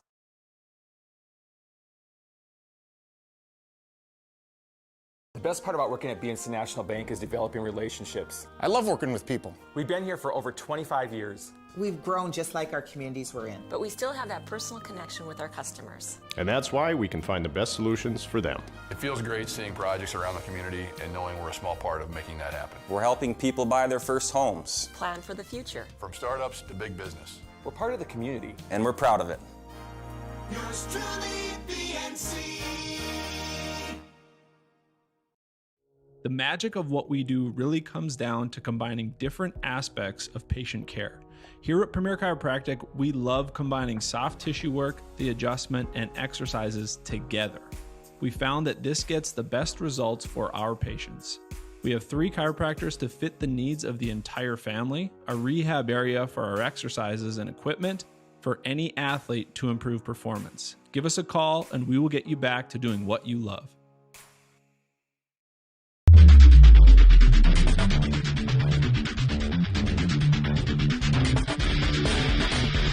Well, we're just about set for the second. Ice has been resurfaced. Little chunk of puck in between periods, letting the ice set up before both teams come back to the ice surface here tonight. 1-0 at the end of one tonight in favor of the Bismarck Demons. Nick Hulberg and Matt Morelli on the call here for this showdown tonight inside of the Wachter Ice Arena at the Capitol Ice Complex here in Bismarck. Remember the old Schaumburg Arena? Obviously, this is it with the expansion out of this place. Did you play many games at the Schaumburg back in your right days? next, right behind us. It is the only thing I remember. The ice was good, but boy, the locker rooms were like dressing in a closet. Sure. We would have to do it in two groups. 10 guys would get ready, get as much up to like say you're without your shoulder pads and elbow pads on, and then the other 10 would go in and get ready because just that's how crowded it was. You take a couple goalie bags and goalie gear. We always just cried like little girls about how bad the locker rooms were. But the rink, as far as the barn, playing in there was great time. Had some great battles with Bismarck in there. I was going to ask you, I always like to bring that up with you guys that, of course, when Mr. McFall was with us for all those years and some of those stories of the rivalry back then, it's fair to say that Bismarck High's got to be all-time top of the list. I mean, Botno used to have some pretty good bangers with Minot High, but the Demons of Minot High for the Magi has to be up at the top, doesn't it? It was. Bismarck was always good. It always seemed like Bismarck High was a bigger rivalry than Century for some reason. I think in those days, just Bismarck High was just, I don't know, they had a little bit more of an edge maybe to them, and they played more physical. Of course, when you have friends that play for them, like all these high school guys too, they have buddies that are on the other opposing teams, and you're playing against your friends, and you just want to let it rip and go all out, and it's kind of always a battle when you're in high school. You got the time of your life, and you're playing hard, and you're having even like playing like Jamestown. You'd go on the road or Botno. It was like going into a hornet's nest up there. You didn't know what you were going to get there. People would be right on. It was before Botno had glass all the way around the ice, so you'd be lining up on the wall, and these people would reach out and could grab your jersey. And yeah, there was a couple times you got spit on. I felt a couple loogies in the back of my jersey. I was like, you'd be thinking to yourself, God, isn't that great? The glory days. Glory days. And I don't know if anyone that's new to North Dakota high school hockey would believe this or not. We're underway, by the way. Minot High is in maroon. Bismarck is in white tonight. Demons lead 1-0, but the Magi have a power play for a minute 44. Back up top, Bradley's got it here. He'll turn and fire. That one knocked down over to the corner. It went to Bradley's going to try to hold it in. Going to tell you about the Rabbits on the ice in just a moment. Morelli's got it down low. Sends it back to her. Oh, Luck had it on a tee. Just couldn't pull the trigger. Comes back away down to Luck. Works it out. Fires on. That one hit the ref. Comes away to Jones. Shuffled to Morelli. Up top it came over to Bradley. Back over to Deal. Works it back to Bradley. Fires on. Pad save there from Schaefer. Puck's down to the corner. Mac Morelli, the leading point getter for the Magi with 18. The freshman works with Jones down and deep in a minute 5 of power play time. Morelli back up top. Over to Bradley. Morelli's got it. Sends it in. Oh, that one off the glove of the goaltender Schaefer. And out of the zone it comes where Bradley's got it back. Bradley looks for the outlet. Sends it forward. Back to Deal. Sends it across. Back to Mac Morelli. And Morelli's going to turn and burn into the offensive territory. Morelli's in, near side wing, takes it down into the corner.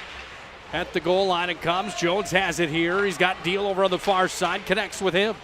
Deal sends it back over. Morelli's got it. Morelli waits, sends it to Jones, sends it in. Save, rebound, all underneath the pillows of Schaefer. He'll hang on tight to it. A little fancy stick work there from Brock Jones. It was almost 1-1. I think he was going 5-hole. He just needed trying to redirect it a little bit. And that's what we talked about. You just need a slight redirection of that puck, and that puck can find its way in small areas and let's find a seam there. But if you're not good movement of the puck, just got to get probably a few more shots. Off the draw comes to Swagstu. He's got it here.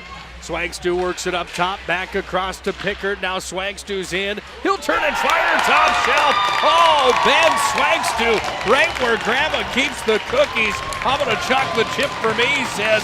And Swagstu's got his 6th of the year. Well, I was just talking on the way up here to Bismarck today with my brother, saying that you miss players. There's certain things about every player that you like, and having Ben out against Jamestown last Saturday was a tough spot for mine. That kid is a beast. He can shoot the puck, and he likes physical play. He can grind. He's kind of got a lot of assets about his game. You saw it there on how quick a shot that was. with 15:22 remaining here in the second period. It's going to be Swangstu on the goal. Let's listen in. With an assist to number 23, Briggs Picard. Briggs Pickard hit on the assist. It was a power play tally for the Magi. And the Magicians find themselves in a 1-1 hockey game down with the Demons. But it's Richardson that's back in with it. Crosses over the Minot high stripe. Richardson takes it down into the corner, out in front. Big pad save. Kick towards the net. That one went wide. Comes away off of Radke, and the Magi with Buckmeyer trying to clear. Buckmeyer's got it here. Now Jats Buckmeyer in front of the Demon bench. Comes back away down to Richardson. He's going to fire that one over the head of Conklin. Away to the corner it comes, and it's going to be tied up where Richardson's out with it. He fires. That one goes off for Radke. Another shot on goal that is knocked down. Shot towards the goal that's knocked down. Richardson out front. Missed the net on the far side. Esslinger has it here. And now Esslinger starts the rush back the other way. But causing trouble there for the Demons is the big man, Dawson Lentz. Puck's freed by Radke. He just fires out to center. A game of billiards. Goes off the near side wall. Freed back over to Minot high territory. They're caught in a change. It's free now for the Demons. They've got real estate away with Ethan Wood, and Wood sends it back up to center where it comes here for the Magi, where they try to work it back ahead there with Riley Hagan, but it's the Magi that need to regain control of their own territory because the Demons and Charlie Jerome are hard in on the forecheck. Hagan far side, trying to clear, can't. Comes back away to Hansen, let it go down in deep for Jerome. Souped it out in front, knocked away there. The Magi and Deal try to clear. Deal doesn't get anything on that clear attempt. Goes back away down to Radke, and Radke's just going to Hail Mary this one out to center. This has kind of been a Tyson Holyfield showdown here tonight. When one pushes, the other pushes back, and that's why we sit at 1-1. And right now it's the Demons being the Mike Tyson aggressor, if you will, on the forecheck, causing Minot High some issues. Deal's got it. He's going to fire it up to center. Sent right back in here by the Demons. And Deal's going to regain control back in behind his own net. Deal drops it back away. Minot High having all sorts of trouble. Richardson back out with it. Richardson from the corner. Fancy with the stick work. Worked it up to the line. It's out of the zone, but it's going to be sent right back in here from Bismarck High. As Minot High has real estate now. As Radke goes to center. The ice is opened up. And here comes Abrahamson. Abrahamson's in, sends it towards the net. Schaefer stuck that one away down to the corner. Mac Morelli's out with it. Morelli's going to walk out of the corner. Fancy with the stick work, fires it on. Glove save from Schaefer. And Minot High may have avoided one there. Bismarck High was buzzing. Well, we talk about defensive zone play. You've got to make smart plays. If you're going to come up the middle of the ice, you better make a better play than what some of the plays Minot's making right now. If you're going to ice the puck, can't get knocked down at the blue line. It's got to be all the way down, get a whistle, and get some fresh guys out. Minot's just mishandling the puck a lot, and that's not good right now. Puck's going to be fired away from Bradley on the far side. He's got it tied up inside the blue line. It's going to be spun out of the zone, and Morelli's back on the retrieve in his own territory. Saucer did a cross over to Freeman. Freeman back across now to Bradley, and Bradley's going to skate in with it. 10 points for him on the year. Hits the brakes down to the corner and shuffles it back away to Jaden Luck. Luck sent it out in front, but he sends it all the way to the other end of the ice, and Conklin leaves it back behind the net. We're 5 minutes into the second. It's a 1-1 hockey game. Goals in the first were scored by the Demons only, and it was scored by Dawson Lentz. Minot High got on the board in the second. They look to do it again. Sent across for Jones. Wide open opportunity. Sent over his stick. Here's a drive that goes back away to the far side. On the blocker side it comes, back up to Jones. Oh, Jones is railed at the line. Joey Feist ran into him like a Burlington Northern. Comes out in front, back away to Morelli. He's hauled down. Jones has it here, back to the line. Here's a drive, knocked down in front, picked up here by the Demons. They try to clear, and they will. This one's going to come all the way down the length of the ice. We'll have an icing, and ladies and gentlemen, buckle up. The old West Region affair starting to brew here tonight. Well, it was good pressure by Minot, but like when you're in the offensive zone and you got pressure and you don't have the puck, you need to expect it every time. I'm not saying that those things don't happen, but when you have good chances and you're pressuring, you better be expecting the puck and be ready for it because you never know what's going to be on your stick. Off the draw it comes, top of the circle, away down to Esslinger, and Esslinger's going to take it here across, turns it and fires it, knocked down over there from Ethan Wood, and out to center come the Demons. They push ahead with Bo Bitts. Bitts crosses into Minot High territory, sent it out in front. He's plastered there by Pickard. Comes back away to Bitts underneath the net. Scrumming for it down in deep. 2 power plays for the Magi. They've gone 1 for 2 tonight. The Demons have not had a man advantage yet to the hockey game. Minot High's been a team on the season that's done a nice job with staying disciplined for the most part. The Magicians have taken 61 penalties compared to the 74 that they've drawn on the year. They ice the puck here, and with 10:39 left in the second, it's still 1-1 on the First International Bank and Trust scoreboard. Well, I think Bismarck has matched the aggressive style that Minot has. It's kind of streaky. It guys goes back and forth. Each team has pockets of physical play, but you see that you play physical, you create chances. Off the draw it comes back to the line. The Demons have possession. They fire down to the corner. In after it for Bismarck High, and working from underneath, sending it back to the far side was Dawson Lentz, who picked up his 7th goal of the year, 8th point of the season. Puck's taken here by the Magi. They're going to push to center with Pickard along with Buckmeyer. He's going to flip this one in, just wide of the net. Underneath the net it comes now, where Pickard goes to work on it. Brock Madsen in there scrumming for the Magi as well. Up to the line it comes, and it goes off for Jackson Bradley on the wall. Tied up over on the far side underneath the Minot High bench. Out in front, Morelli's got it. He'll turn and fire. He shoots and scores. Oh boy, Mac Morelli with a twisted wrister. And the freshman has his team high 19th point of the year. Well, I can't think of who passed it to him, but you take your communication, you talk, you're open, you got to yell for it, communicate. You hit the net, good things will happen, and it's the same for Bismarck. They've had some good chances. Minot's just, okay, Minot's now see if Bismarck High can answer back after giving up 2 unanswered. Morelli fires that one in and carries it back into the zone looking for another. Let's listen in. With an assist to number 12, Elijah Hansen. I was going to say, great pass by Eli Hansen. Nice setup there by him. That's a good play. Making a play in the slot like that, that's exactly what Minot needed. Eli Hansen picks up his first point as a Magi tonight on the assist on Mac Morelli's snipe of a goal on the wrist shot. Minot High's got the puck again, back to center. They carry it up, but the Demons move it right back in. Well, will we have more of a teeter-totter match here tonight as Minot High takes their first lead of the hockey game. Demons have possession at center, and they dump it right back in behind. Jackson Hill sends it back in behind Conklin, goes away down to Bradley, and Bradley's got it here. He fires up and out to center. This puck comes the length of the ice. Will have an icing waved off here. Getting there in time was Hamlin. Gabe Hamlin back to center. That one's going to go up into the seats. Look out, a Souvenir finds a fan. I was going to say, getting out back on those icings, like if you're going back, if it's going to be an icing and that defenseman doesn't go back and play it hard and hustle for it, those refs will wave it off. That should have been waved off anyway, but it depends on how fast that defenseman plays that puck. If it's going to be close and he doesn't give it a good effort, they'll let it go every time. If I was back there, it'd be an icing every time. I just wouldn't be able to get to it. To center it comes. Hey, at least you're honest. Puck comes back away now to Swangstu. Over to the near side it comes. Push to center. Another big hit at center. Oh, Pickard laid the body on Gavin Rader. It comes back up now here to Deal. Deal's going to be offsides as Esslinger tried to hang on to the blue line, but he lost an edge with 8:30 left in the second. 2-1. Minot High's on top of the First International Bank and Trust scoreboard. Well, get back to Minot. Don't settle for 2 goals. This game is a long ways from over. You've got to get back playing hard. Pickard's got it at center.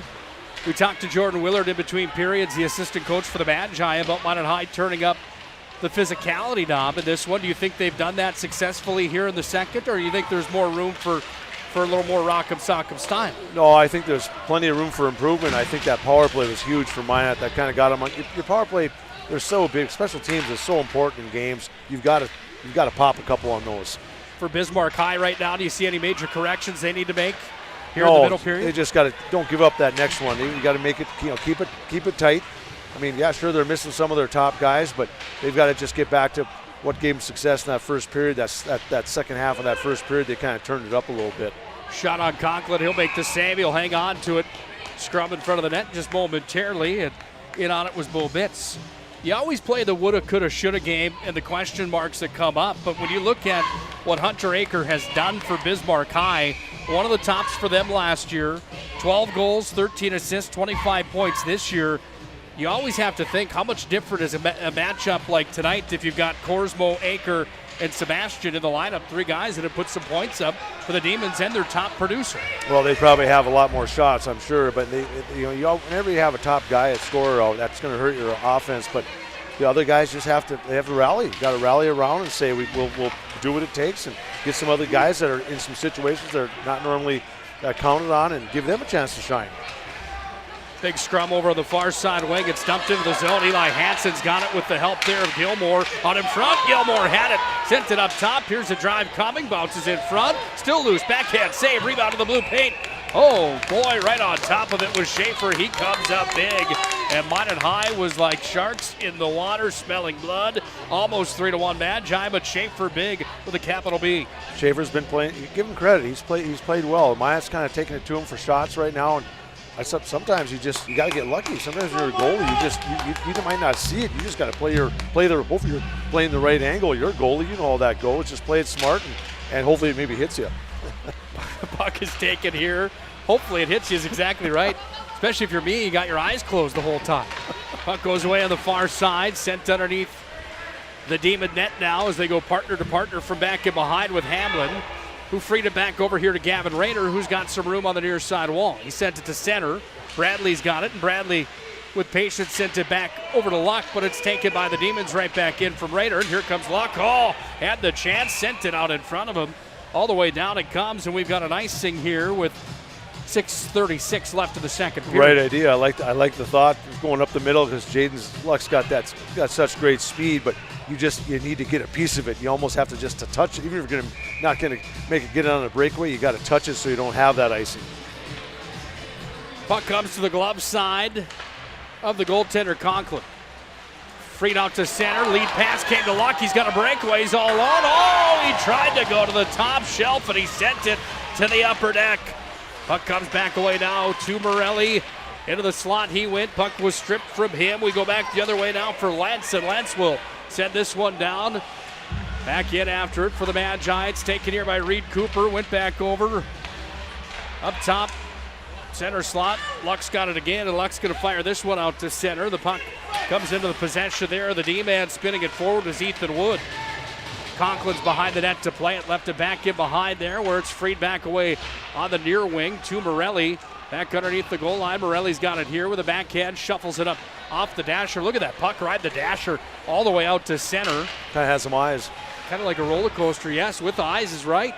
Comes back in behind the net now of Conklin where it goes back here to Bradley. I know my mom's listening tonight. I never closed my eyes playing goal. I was always ready for those shots coming my way. Here it comes now for Deal. He'll fire it on just like Schaefer there. Puts that one up into the protective mesh and out of play. That's all right. I like that play by Deal. Just get it on net. Get a whistle. We probably need to get a fresh set of guys out there. Miami's just got to be a little more careful in their own zone. The game is long ways from over. Don't give up a softie. Clear out of your zone with some authority. Sure appreciate all you fans joining us tonight for this showdown inside the West Region. One of my favorite nights of the year. Anytime Minot High and Bismarck High get together, doesn't matter if it's Wachter Arena, VFW, the All Seasons Arena. Remember those old school matchups? Oh man. I never told you about the Rabbits like I promised you earlier on in the broadcast, but first into the zone, Richardson, he'll turn and fire. He went to the upper deck as well. Puck comes back underneath the goal line, trading blows. Sorry, he just kind of turned on the speed there and blew right by Minot. You've got to be aware of his quickness. Remington Richardson, one of the leaders of this Demon hockey team. It goes away to the far side. Deal's trying to work it out of the zone. It comes back into the possession of Radke, and Radke skates it up over center and dumps it in. The old school thing of the West Region, anytime Minot came to town, the home team would always throw rabbits onto the ice. We're in a different time of the world now where that probably isn't as acceptable as it once was, but I think the record was back Nathan Stremick's year for the Magi, which would have been 2006. There was 26 rabbits thrown on the ice at the VFW Sports Center. True story. How that many got into the building is one question. That's like a family. How do you get that many? I mean, I was in Jamestown last Saturday, and I thought for sure we'd see some rabbits. Never did. I was about to say, geez, are the Jamestown fans losing their touch? That's just I thought it'd be several of them out there. Well, if there's any listening tonight, you know the WDA tournament might feature Furry Bunny on the ice at some point if Minot and Jamestown match up. Here's Buckmeyer into the offensive zone. He'll skate it down. He makes a move. He's in. Backhand. Sent it in. Oh, Schaefer robbed him. Puck comes back away now to Bradley again. Sends it down to the corner. Abrahamson sticks it down into the zone, but it's freed by the Demons. They work it around. Comes over to Gilmore. Gilmore scrumming for it. I like Gilmore. He's been good here tonight for the Magi. Brings some jam to the lineup. Fights for it down to the corner. Gilmore's going to free it now. Gilmore fancy with the puck underneath. Freed it momentarily. Sent it back over to Abrahamson, but it's taken here by Wood, and Wood goes up to the line where it's going to be held in by the Magi, but a hand pass is called. Yeah, good physical play by Minot's fourth line. That's what you need. You kind of need those guys to go out there, make something happen, play some bodies, wear those guys down. Don't give anything up in the defensive zone, but either way, that's good. That's what you need. You got to get those guys minutes because they're rested. You got to give some of your top end guys a break because you get down to this third period and it's going to be more than likely it's going to come down to the final end of the game. It always does with these two teams. It's going to be a barn burner. It's brewing that way right now. Haven't seen any rabbits yet here tonight, and hopefully for the sake of the game we don't. But inside, I really do kind of like to see that. It just makes it that much more special. Puck's going to be taken out to center ice. Here's a one-on-one. Richardson in on Bradley. Bradley's got the long reach, got in the way of Richardson there. Still got it out in front, taken away by Bradley again. And the Magi D-man with an excellent job on the back end, shutting down the Demons on their opportunity with Brock Jones coming forward now. He'll skate it ahead, but it's taken away again by the Demons. You got to get those pucks deep. You have an opportunity at the blue line to dump it down in the corner, and we're not trying to make one too many moves, and that's just not working against Bismarck High. Raiders got it, moves it away to the near side, back up to center. It came here for Dawson Lentz. He scored his 7th of the year tonight. That opened our scoring in this West Region Showdown. Conklin played the puck to the side of the net, and it's freed now here for Jaden Luck. Luck goes right up the nose zone. He had the puck taken away from him, sent in front. Here's a drive, stick save. Rebound again, another shot, another save. Puck comes up, here's a drive, hit traffic in front to the net. It's down underneath the goal line. Puck is scrum forward, freed down by Luck, and Luck will start the rush up to center. Flips this one out ahead. Tried to feed it off to Esslinger, and it's going to come back into the possession here of the Demons back in their offensive territory. Bradley trying to shuffle it out, didn't get enough on it to do so, and it's sent right back in. Over to the near side wall. Good pressure from the Demons here with 90 seconds remaining in the second period. Morelli's got it now. He can't clear the zone. Held in there again. Morelli's got it now. Morelli's going to skate it forward up to Luck, and Luck's going to turn the burners on. He's got a man with him. That's Esslinger. One-timer. Oh, big shot came in. Going down was Jackson Hill. And Hill is on the ice now. Esslinger's got a little rough stuff. Morelli and other rough stuff as well with Bo Bitts. And Joey Feist still on the ice after that shot block. Is that Feist on the shot block or Hill? Either way, Feist ended up on the ice. And now we're going to have some penalties that are going to be assessed with 1:15 remaining in the second. And here comes the Minot High Bismarck High rivalry that we knew we'd see here tonight. Everybody with a little. Well, that's all right. They even them up. I don't mind that play. If you either call on 0 penalties or you take one from each side. Because it was about a fair shake aside. Maya was kind of looking for the puck to come out of his equipment, kind of jamming him a little bit. And most guys aren't going to take. They don't like that a lot. So something's going to happen. But I like that. The refs have done a real nice job tonight. They're calm. They're letting them play. The couple penalties have been real obvious. So good job by the officials. 4 total penalties here tonight. Here's Swankstu in with it, comes up to deal at the line, sent it forward, knocked down there. The Demons clear it all the way down as they fire this with the length of the ice from number 12. If you're Minot, you've got to get those shots off quicker. You can't sit and take your time in the high slot. There's not enough time. That was Schaefer. Apologize. We're looking for that number on the sheet here. It's taking a work to head forward now. Across it comes into the offensive zone. This is Bo Bitts. Bitts sends it out in front, trying to go back to Schaefer.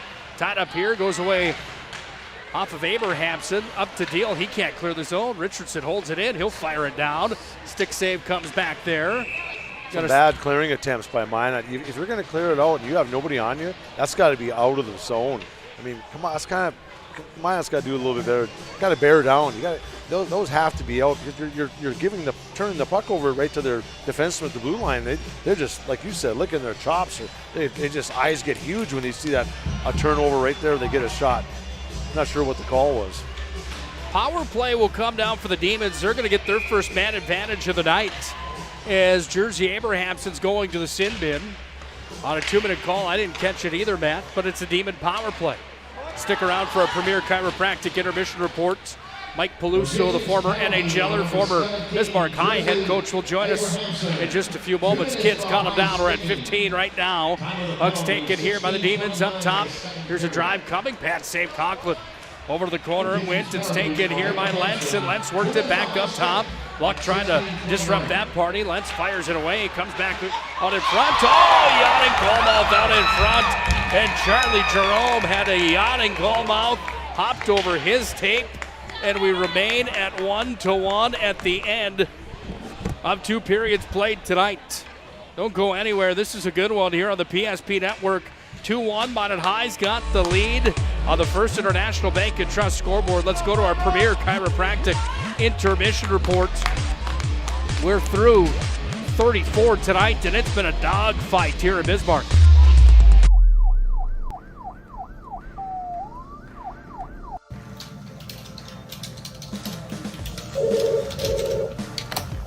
Thanks for buying some prune.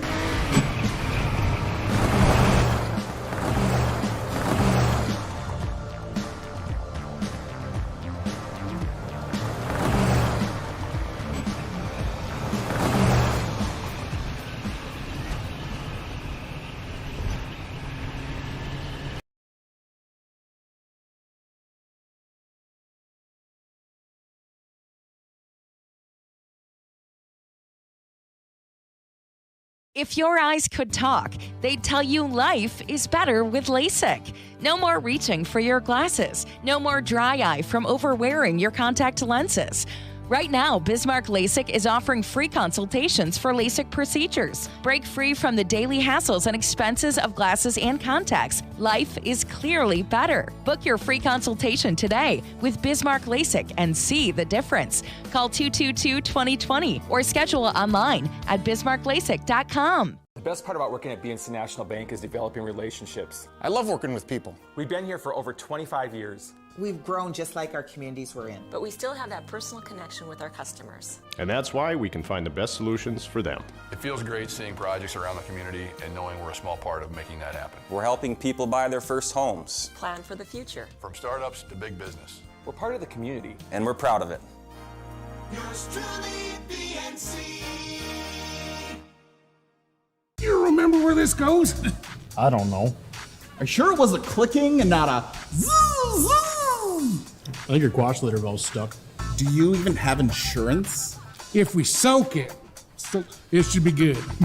No matter how much you know or don't know about your vehicle, trust the experts at Tires Plus. Real answers from real mechanics. Inspections are free to ensure your vehicle is always in peak condition. Thinking service? Think Tires Plus. Great smiles come from Vibetta Orthodontics. Vibetta Orthodontics is a certified Invisalign provider. Invisalign fits your budget and your lifestyle. Braces for children, teens, and adults with affordable monthly payments. Schedule your complimentary consultation and exam by logging on to VibettaOrthodontics.com or by calling 701-839-6010. Great smiles come from Vibetta Orthodontics. This broadcast presentation on the PSP Network is proudly brought to you by Shields, Premier Chiropractic, First International Bank and Trust, Shots Crossroads, Sport Clips, Tires Plus, First Western Bank and Trust, the Minot Hockey Boosters, Roger Ward Moving and Storage, Clean Tech, the UPS Store, Magic City Inspections, Planet Pizza, Minot's Finest Collision Center, Subway, Century Eyewear, Qdoba, North Country Sportswear, Morelli's Distributing, Jersey Mike Subs, Pro Style Production DJ Services, and the Beaupre Law Firm.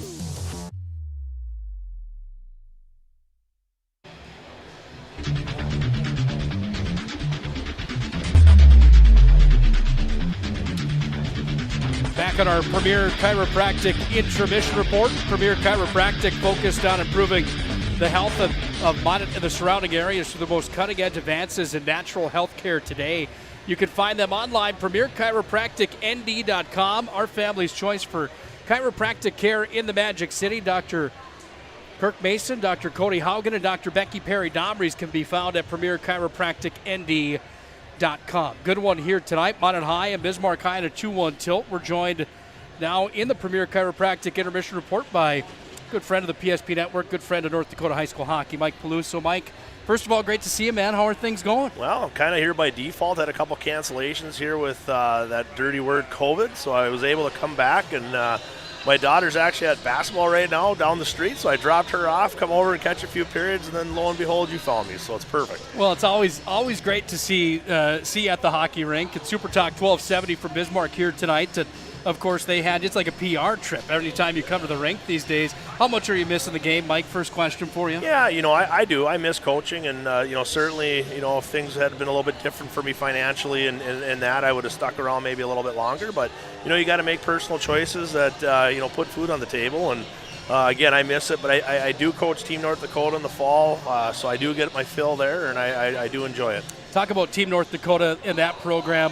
What is that program turned into these days for guys like some that are watching tonight that may not know? Yeah, you know what it's done for our kids coming through the ranks right now, it's actually giving them almost an extra season within the season. I mean, we're playing 20 to 25 games in the fall, playing in a lot of different tournaments, across Minnesota, South Dakota with some of their midget programs. So it's a really good recruiting tool for our kids to get out there and get exposed a little bit, and they're seeing a lot of good players. This is a hard question. I don't want to back you into a corner too bad, but East versus West in North Dakota, the talent levels, is the West comparing to the East, or is the East still dominating in that category? Right now, I mean, it's pretty lopsided. I mean, I'm a realist. I've always been a black and white guy. I'm not going to sugarcoat it. Right now we got to figure out a way to get Western hockey back up to the top where it needs to be, and unfortunately, there's definitely some disparity there right now. Well, we talked about it a long time ago, you and I, and kind of got on that warpath, a little bit of a two-class system inside of North Dakota high school hockey. Your thoughts? I mean, that conversation needs to be brewed back up in a bad way, do you think? Well, what's happening right now, and, there's a lot of whispers out east that they'd like to see the crossover game come back. And, we fought a long time to keep it, west and east so we get more teams into that state tournament. But right now, they've got a legitimate argument that they figure they got 6 to 7 teams that deserve to be at the state tournament, and only 4 are going to go. So that's a problem. We got to figure out how to counter that so that does not happen. But if it's a split state right now, we almost have 2 tiers, and it's not the 2 tiers that we want. So again, it starts with all our youth programs. We got to build and keep the athletes playing and develop them and play at a higher tempo. I have to ask this as well. Minot's got the issue with players that leave home before they even get to the high school ranks or during their high school ranks. Do you have a beat on that in Bismarck? Are we seeing the same things down here in the capital city? Yeah, you're starting to see it, and you're going to start to see a little bit more of it. And, the unfortunate part, like I alluded to, coaching that Team North Dakota, I actually see a lot of kids that we're playing that are from North Dakota. Some Minot guys that are playing on some of the different teams that we're playing. And it's, in a way, it's kind of disheartening to see that happening. But you know what? I don't blame them. I mean, I get called on a lot of kids still to this day from different colleges and junior programs, and there is a knock on kids from North Dakota in general, and there's even a bigger knock on kids from Western North Dakota because they can't compare them against certain players because they don't play against them. So, again, that's tough. We got to somehow try to kind of close that gap a little bit so when coaches do hear of a kid and they come watch him play, they can make a good judgment on them and know that they're playing a caliber schedule, where they got good games coming in and going. And unfortunately, I think we're losing that a little bit. I don't want to put you in a bad spot with this either, but with the high school game itself and what we've talked about in the past and what I've been pretty vocal about with the two-tiered system, I mean, we're seeing it in football. The talks are now there with basketball as well. Is there anything that fans or parents or kids can do to help that cause, you think, Mike? I mean, that's $1 million question. I don't know. I mean, we tried. I tried everything I could while I was, coaching at VHS to, try to get us more games, out of the state. I mean, I was trying to schedule Minnesota games, and my athletic directors are telling me no. And you got to have support. You got to have support from those those people in order to do it. And if they're not letting you do it, it's a pretty tough mountain to climb. And I think after 11 years, some of that caught up with me, and I just got tired. 11 years in a pretty good run, and I talk about that quite often. With you deserve a lot of credit with how much you brought the level up inside the WDA. 2 teams won a state championship in your time as the Bismarck High head coach. 1 championship from Bismarck, 1 from Minot, of course. You really deserve a lot of credit for bringing that level up, and a lot of people may not realize what that level really was like. We're seeing that drop off a little bit here. Hopefully we get back to where that level once was, but let's turn the attention now to your personal life, Mike, and fishing. How are the fish biting? Is Devil's Lake still your hot spot, or where are you at these days? I am. I spend my winters up on Devil's Lake guiding for myself, MikePlousoutdoors.com, and then I also work for Perch Eyes up there. So I stay pretty busy in the winter, chasing that lake around, but I enjoy it. It's a lot of work. It's hard work, which I never shied away from. Maybe that was some of the stuff that I used to bring into the West Region as a coach. I mean, I was competitive. I know I listened to one of your broadcasts, I don't know, maybe a month ago, and Mr. Morelli made a comment that, a lot of folks might not have liked my fiery, attitude on the bench during games and around the arena. But you know what? It was to try and lift everybody's competitive spirit, and I think if you do that, I did it as a player, and you can look back through my year of players that came through the state then. There were a lot of Division I hockey players. I'm not saying it was because of me, but I think we were all chasing each other. We're all competitive, trying to get better. And you know what? If I heard that there was a player in the state that maybe was doing something, I was going to work my tail to try and catch that or be better than that. So I was like that as a coach. I never felt like we did our job unless we were playing in the last game of the season, and we were able to do that 6 out of 11 years. So that was pretty important to me. Pretty damn impressive, Mike. And that's alluding back to that comment, to where the level of play just rose so much. What did it mean to you to get inducted into the North Dakota Sports Hall of Fame? That had to be pretty special. It was. I mean, I've been fortunate enough now to be inducted into a few of them. I got Bismarck High, got inducted there, and then Minnesota Duluth inducted me there, and then the obviously the feather in the cap is the North Dakota one, because that's all sports. That's not just hockey, and it was pretty special. It was special because I was able to bring my 2 daughters with me. They're 10 and 12, so it's something that they'll actually remember. They don't know that Dad was a hockey player. They just hear it. They don't know what that is or what I did. So when they do see that, they ask a lot of questions, and that's kind of special for me. I have to ask you one last thing before we get back to game action here.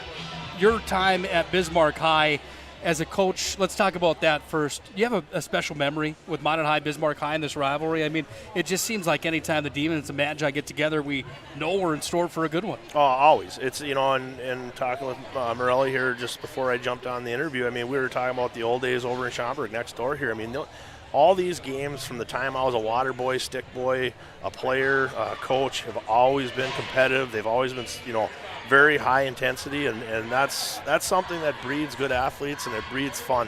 And I think that's why it's always been one of those games where it didn't matter where any of these teams sit in the standings. It's probably going to be a 1-goal hockey game. I have to ask this, and then I'll let you go here, but what's the deal with no rabbits on the ice anymore, man? I mean, just the changing of times, is that the deal? We've gotten soft. I mean, we got to bring some of that old school stuff back. I remember the rabbits, and then they used to paint pigeons blue when we played Jamestown, and it was all kinds of stuff. But yeah, I think we got to bring some of that old school mentality back and build a little fire under everybody's belly. I think that's exactly what the doctor ordered. MikePlousoOutdoors.com if we want to book a summer or a winter trip with you. I never take a day off, to be quite honest with you. I go year-round, which I'm one of the few that get to do that, but that's partially because I'm from Bismarck, and I can come home and fish the river spring and fall. So I don't take any time off. So if you're looking to go fishing, I can do that. Last time I went, I fell through the ice fishing at Partial Bay. Don't do that. No, I needed you with me. Yeah, right. I kept you safe. I sure appreciate you, Hey, Mike. thanks, man. I appreciate it. That's Mike Peluso, former head coach of the Bismarck High Demons. Still holds the record in North Dakota for the most goals and points scored in a regular season in North Dakota high school hockey. Mike, great to see you as always. Thanks, man. Tell the family hi, and thanks again for your time.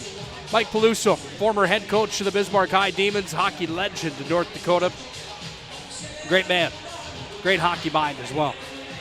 2-1 at the end of 2 periods played tonight. Our third period comes up in just a moment. First, a quick recap of this matchup. Bismarck scored first tonight at 3:19 of the opening period. The goal was scored by Dawson Lentz, his 7th of the year. He was assisted by Remington Richardson. Demons led 1-0 at the end of 1. In the second, Minot High scored first and second to take the lead. 15-22, Ben Swangstu got on the board. Swangstu went to the top shelf. He netted his 10th point of the year, goal number 6. He was assisted by Pickard, and then it was Morelli that scored at the 10-minute mark on the dot. Morelli, his 19th point of the year, goal number 9. He was assisted by Eli Hansen. The Magi scored the first one on the power play. Shots in the second, 9-5 in favor of the Magi. They lead 2-1 at the end of 2. Total shots are 24-18 through 2 periods here tonight. One more commercial break. We'll come back and face off our third period. North Dakota high school hockey on the PSP network. The magic of what we do really comes down to combining different aspects of patient care. Here at Premier Chiropractic, we love combining soft tissue work, the adjustment, and exercises together. We found that this gets the best results for our patients. We have 3 chiropractors to fit the needs of the entire family, a rehab area for our exercises and equipment, for any athlete to improve performance. Give us a call and we will get you back to doing what you love.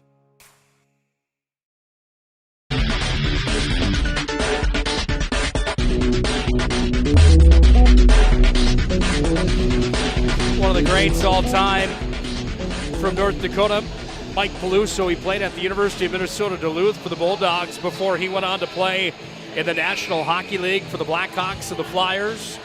Came back and coached the Bismarck Bobcats. That's where I got to know him. I was with the Bobcats when he started his coaching career. That was with Bismarck in the North American League, and then he took over the Bismarck High Demons. His dad was a longtime coach of Bismarck High and one of the greats in North Dakota, Mr. Jimmy Peluso. Here's a drive to start the third. That one high and wide on the glove side of Schaefer from Swangstu. The puck's going to be dumped back in, and back behind the net of Schaefer the puck comes, where it's going to be set up here by the Demons. They work with a minute remaining of power play time. They come up to center with it into the offensive zone. Taking it down, blocker's side of the goaltender, Noah Conklin, who's been big here tonight. Up top it comes across. Here's a drive. Let's set that one over towards the net, but wide.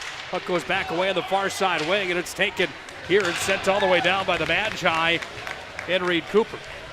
A good start for mine for the kill. Bismarck probably just got to get a few. You got to work on getting some shots. You're on the power play. You've got to generate shots. Through the offensive zone and down into offensive territory for the Demons. It's taken back behind the net here for Dawson Lentz. Lentz has it. He's got a goal here tonight for the Demons. The only goal on the board for the home team. He works it back. 18 seconds of power play time. He had the puck stripped from him here from Brock Jones. And Jones is in on a 2-on-2 with luck. Jones takes it down. Big blocker save. Schaefer came up with the waffle board. And he keeps it 2-1 Minot High, and that was a nice opportunity shorthanded for the Magi. Great save by Schaefer. That was a good. That's the one he needed. He got to keep his team in it here. Underneath the net now, it's going to be taken on the far side. Demons push to center. UFO pass that came knocking down from Jackson Hill into the offensive zone. It comes out in front. Loose puck in the scrum fort, comes away to the near side wing, where away to the far side it goes. And Radke's back in after it. Radke takes it away to the near side, pushed ahead forward. Taken here by the Magi and out from Gilmore. It's going to come out to center. Gilmore's got the chance. He's in. Gilmore's going to turn and fire. Pad save there on the Jaden Gilmore attempt. He's been good tonight for the Magi. Certainly has had some jam. Puck comes back away at the half boards. Gilmore scrumming again. Hansen in there as well, but it's the Demons out with it, and they push out to center. Look out, Radke through the elbow. That might have been an interference that Minot High got away with.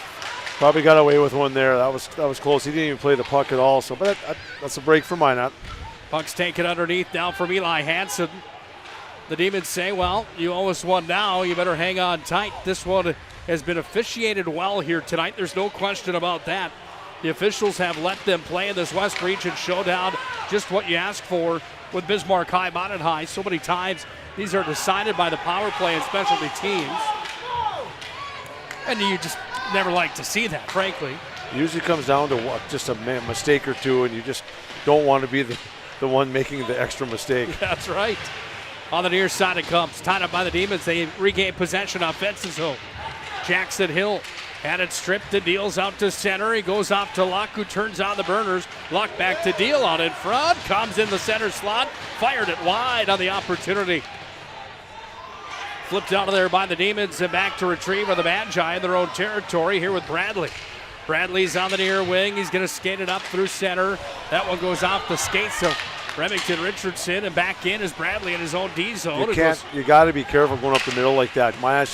They've tried it too many times. It's not working. Just get over the red line and dump it in. Make a safe play. Use the wings on the outside would be the message. That seems like the smartest way to do it.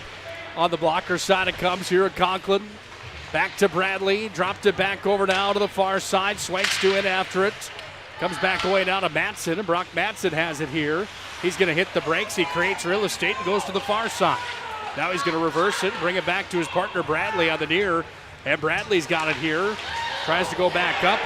Matson got into a player there for the Demons. That was 21. McIntyre, delayed call coming. McIntyre's slow to get up and to get off.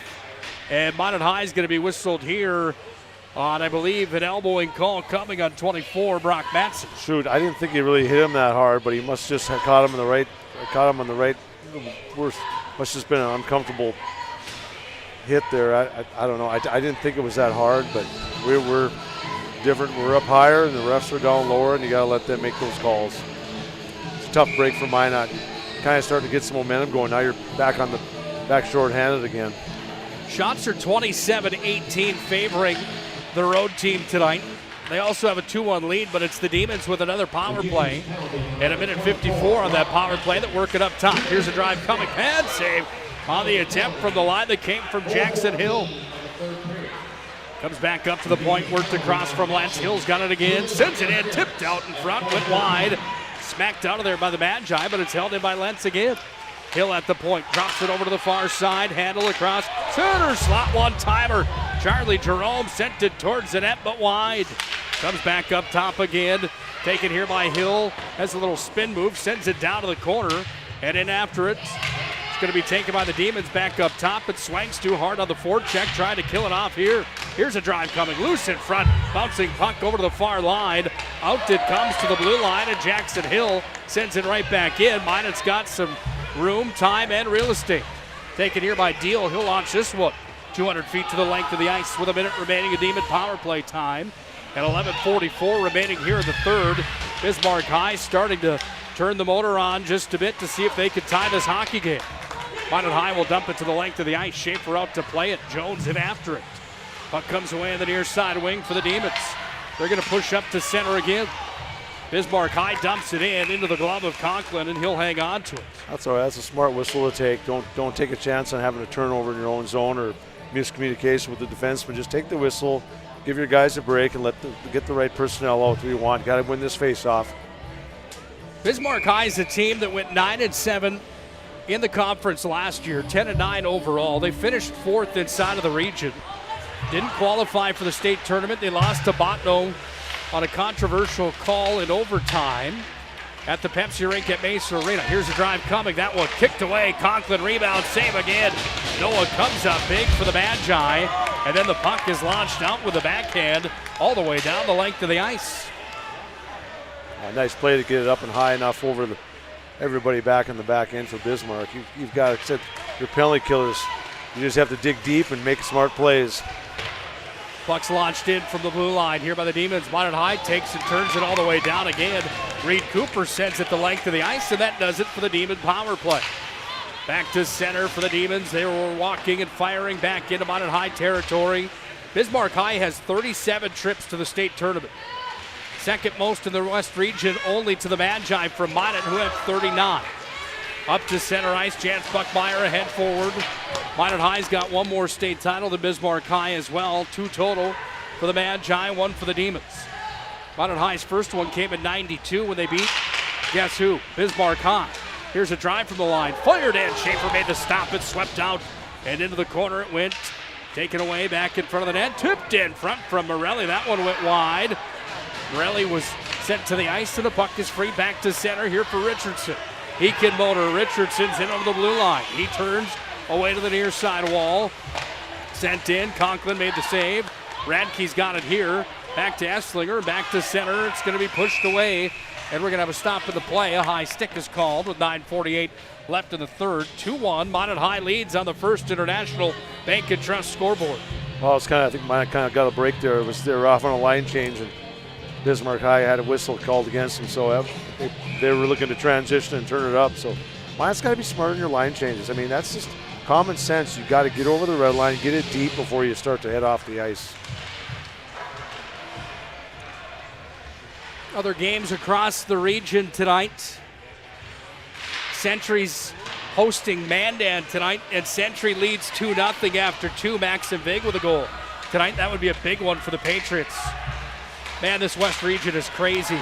I'm telling you, I haven't seen anything like it in quite some time. Swankstu's in, down underneath the goal line. Crazy in the sense that anybody can beat anybody on any given night. Minot High trying to get a win against Bismarck High here tonight. Demons trying for the split of the season. Minot High won the first one at the Pepsi rink at Mesa Arena. Sent down in front to Pickard. Knocked down nicely there from the D-man. Taken away here from Deal. He'll fire towards the net. That one's knocked down at the line. Bradley holds. Goes back over to Deal, and Deal's got it tied up inside the blue line. 2 Demons, 2 Magi. Swankstu's in to help out. Bradley uses his muscle and size, but it's taken and pushed out by Bismarck High. And on the attack here is Lentz. Taken by the Magi again, and at center ice, the Demons have possession. They're going to dump that one down into Minot High territory. Magi fans wanted a call. There was a hit behind the play. They didn't get it.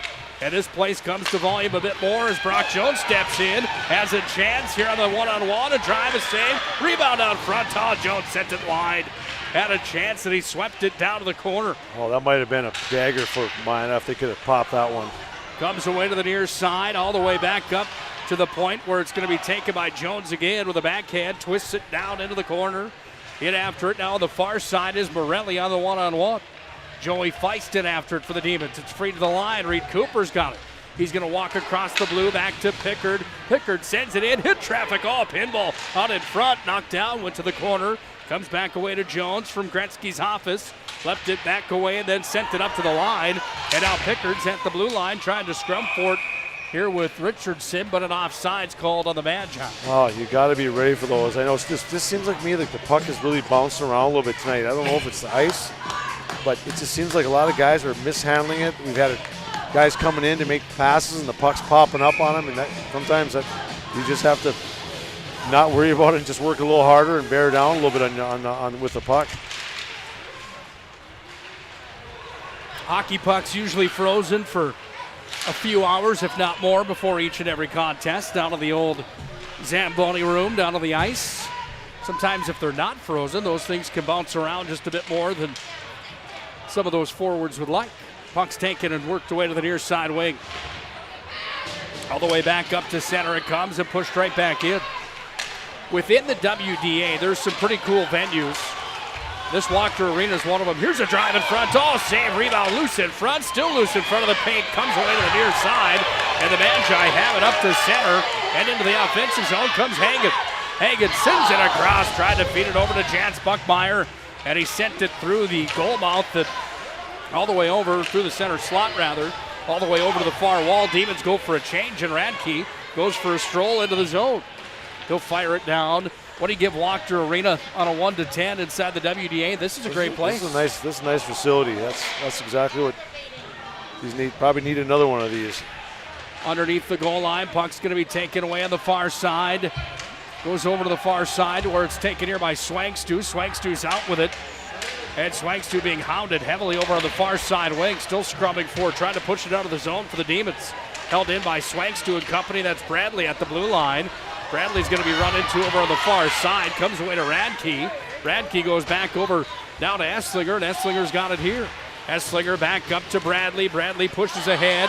The D-man's going to skate in with it. Bradley run into there. He's Got some muscle, and he carries it down into the corner. Deal's in after it, underneath the goal line. Still scrumming for it. Deal walks out from Gretzky's office, away to the near side. Takes it into the center slot. He'll turn and fire. That one hit traffic out in front of the shin pads of Charlie Jerome. Jerome's had a good game tonight here for the Demons. Had some offensive opportunities. Esslinger's in. Ridden off the play there. Comes back away now on the near side. Chipped ahead off the wall. Demons are going to fire it down back in behind here from Jackson Hill. How do you like a hard-hitting, up-and-down WDA contest tonight? 2-1, Minot High leads with 5.5 left in the third period. Hope you folks are entertained here tonight. Puck's taken and worked back away up to center ice. Minot High fans wanted a call as Luck was down on the ice and he had some help from a Demon. They're letting him play tonight. It's prison rules. Hang on tight. Gotta like that inside of West Region Conference play. Set back down into the corner, glove side of the goaltender, Noah Conklin. In after it first for the Demons was Braden Wolf. He got it to the point where he spun it away. Now it's Luck that's out to center with it. And Luck carries ahead, but it's taken at the line, the center line that is, by Rader. And Rader moves it back into Minot High territory. Deal across to the near side to Pickard. Pickard's going to skate it into the zone where it goes back into the possession of the Demons and Bo Bitts. You just got to make sure it's down deep. You can't take chances at this time of the game. I mean, my defenseman, I know you want to make a play so bad. You want to get offensive and help out, but sometimes most times the best play is just hit the red, dump it in the corner, and let the forwards do their job. You stay and play defense. Make that Bismarck defenseman go back that extra ice. It'll wear him down. Off the drop. Buckmeyer's got it here. It's going to be pushed ahead, forward and up to center. The Demons come. Dawson Lentz, who's got a goal tonight for Bismarck, sends it in. This game has some importance riding on it here tonight, and that's an understatement. Jamestown, number 1 in the West with 29 points. Minot, number 2 in the West with 26. And Bismarck, number 3 with 23. Each win is worth 3 points on the season. You get into overtime, and those 3 points get split. The winner will get 2. Loser will get 1 in the contest. A big one inside the West. It's been big every single night, it seems, and that's made it really fun in 21-22, unless, of course, you're the goaltender's mother and father, which makes it a little bit more stressful each and every night. Brings the blood pressure up. Right at the blue line, offsides the call, 3:48 remains. I was going to say, okay, you're both teams. Okay, Bismarck's High has probably got to get a little more pressure. They're going to have to probably start taking some chances. They have to. They're down 1.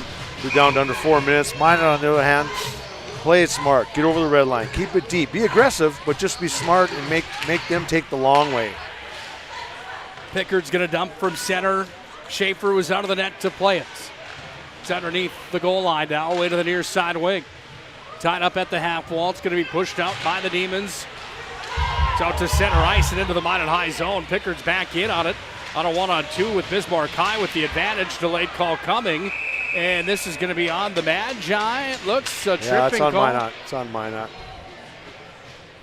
Snow-covered uniform for 16 white. That's Owen Haas. 14 points for him on the year.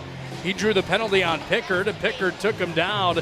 And the Demons get their third power play of the game, and a big one coming here with 3:25 left in regulation. And West Carr's crew looking to see if they can light the lamp on Noah Conklin to tie this one up at 2-2. Taken underneath the net, worked her way to the far side. Jones is going to try to push it out. Can't quite do so. It's taken on the far side. Their helmets are stuck together on the far side. That was Jones up at the line that was stuck together with Jackson Hill. Underneath the goal line, it comes down for the Demons. They set up shop on the power play. Reed Cooper down to the corner trying to help kill this power play out for the Demons. It's Jones that's going to take it. He tries to move it ahead. Now it's pushed out. That one too far in front of Luck. It comes all the way down. And Schaefer's out of the net to play it where he leaves it back in behind there for the tape for Dawson Lentz. Back to center. Bradley's got it again. And Bradley's going to move it ahead forward. Bounces it into the zone. Bradley doing a nice job here on the kill. Takes it down into the corner. Bradley's going to come out with it. Here comes Jackson Bradley. Turns, fires, save. Oh, my goodness. Somebody call Sports Center. Jackson Bradley on the penalty kill. Takes it down to the corner. Fights for the puck. takes the game into his own hands and a short-handed goal for Bradley. Shorty, you couldn't ask for a better time for a short-handed goal. He just kind of stuck with it. It was good hard work, persistence. He kind of dumped the puck in. It didn't get all the way in. He kept going and going. He's so tall. He's got that long reach. Unbelievable play from Bradley, and then he finishes it off by going to the top shelf. That could be a dagger here with 2:30 remaining in regulation.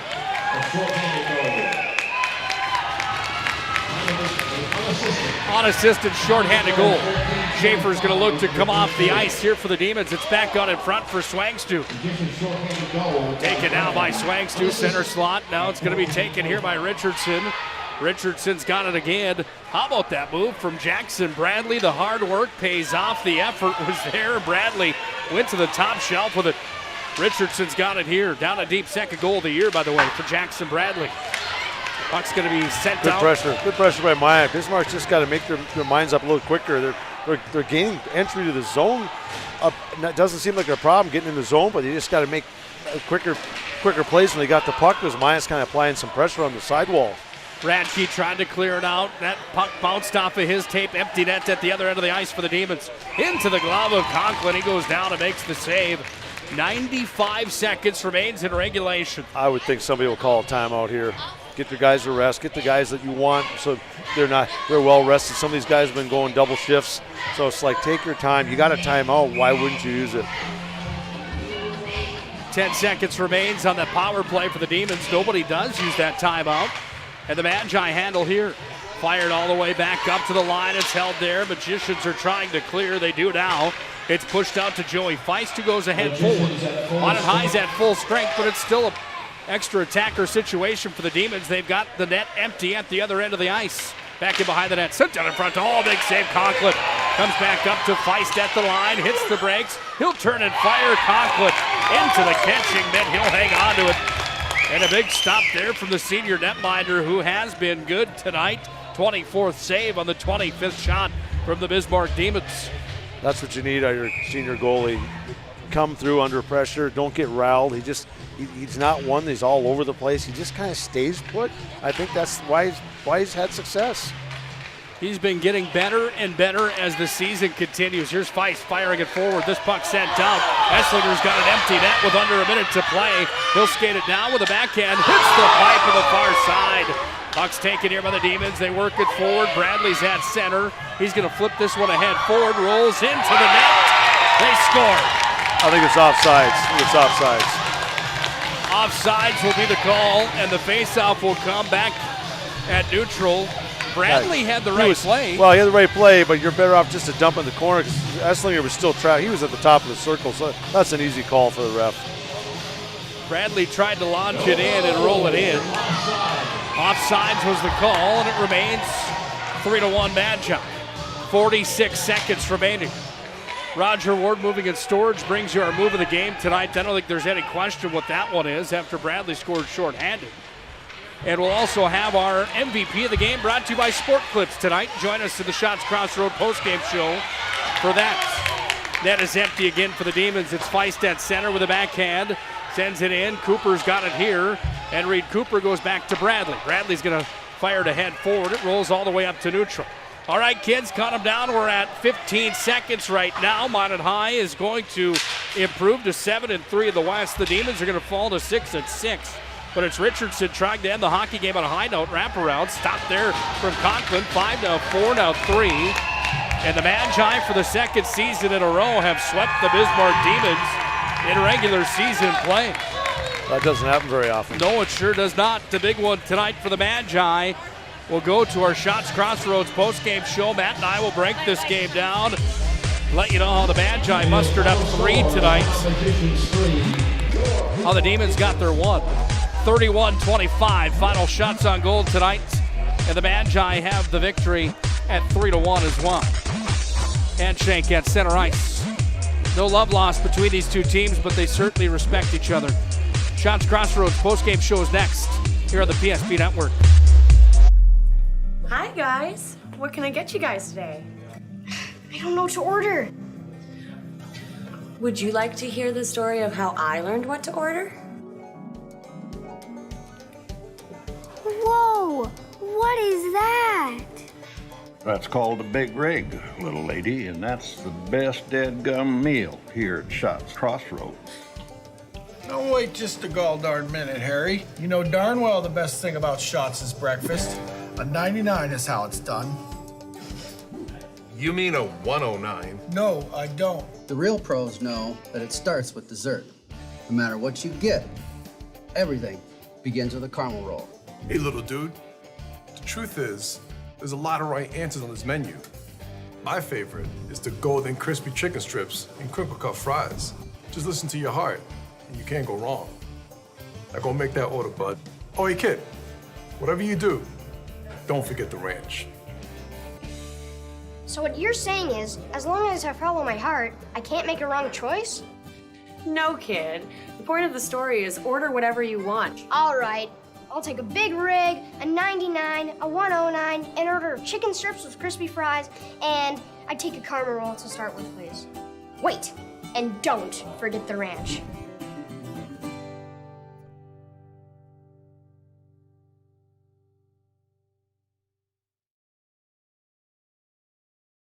This broadcast presentation on the PSP Network is proudly brought to you by Shields, Premier Chiropractic, First International Bank and Trust, Shots Crossroads, Sport Clips, Tires Plus, First Western Bank and Trust, the Minot Hockey Boosters, Roger Ward Moving and Storage, Clean Tech, the UPS Store, Magic City Inspections, Planet Pizza, Minot's Finest Collision Center, Subway, Century Eyewear, Qdoba, North Country Sportswear, Morelli's Distributing, Jersey Mike Subs, Pro Style Production DJ Services, and the Beaupre Law Firm.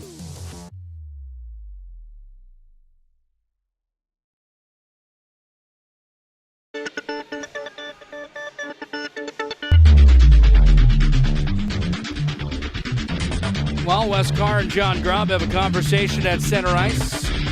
Nothing but friendliness between the Demons head coach and the Magi head coach at center ice here tonight, showing the respects and talking about a 3-1 Minot High victory tonight here at the Wachter Arena at Capitol Ice Complex. It's Nick Hulberg and Matt Morelli on the call.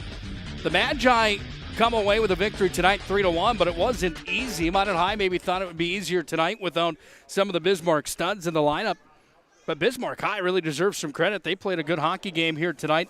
Your overall takeaway on a 3-1 win for Minot High? Well, I think Bismarck knew they had to step it up a little bit. That's a pretty tight game. That comes right down to the end. You take a call here or there, a missed opportunity. Bismarck had some quality chances. Conklin made some good saves. He was solid. He was consistent, and Schaefer played real good too. We put 31, 32 shots on Schaefer, and he had a real solid game too. Those guys are how they need to play for their teams. Bismarck, they're missing a few of their guys with injuries. Hopefully those guys will be back soon. You can tell they need every team. Doesn't like to have guys out. So when you have some of your top guys out, that makes it even tougher.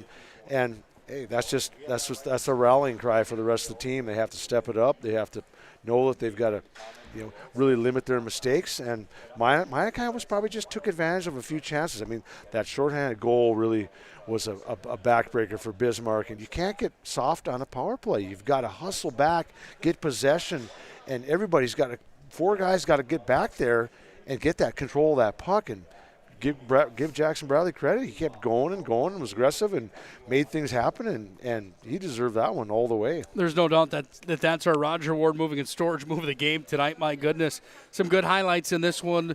Good tilt for both teams tonight. Better for Minot High. They come away with a victory. They improved to 7-3 in the West. One regulation loss, the other two in the extra session. How big is this? And I know you're going to hit the road after this here in just a moment, but how big is it for Minot High hockey to get a win over Bismarck High in a regular season sweep over the Demons, who are a team that I still have pegged as one of the ones that's going to go to the state tournament this year? They'll be there at the end. If you're Minot, you come on the road, you just got to play consistent. You got to be solid after. I think it was a good bounce back after going to Jamestown last Saturday. Minot, that was a good team effort. Minot had to grind that one out. That was gritty. They had to use everybody. I thought the refs called a good game. They let them play. There was a couple of calls that probably could have gone either way, but they were like that for both sides.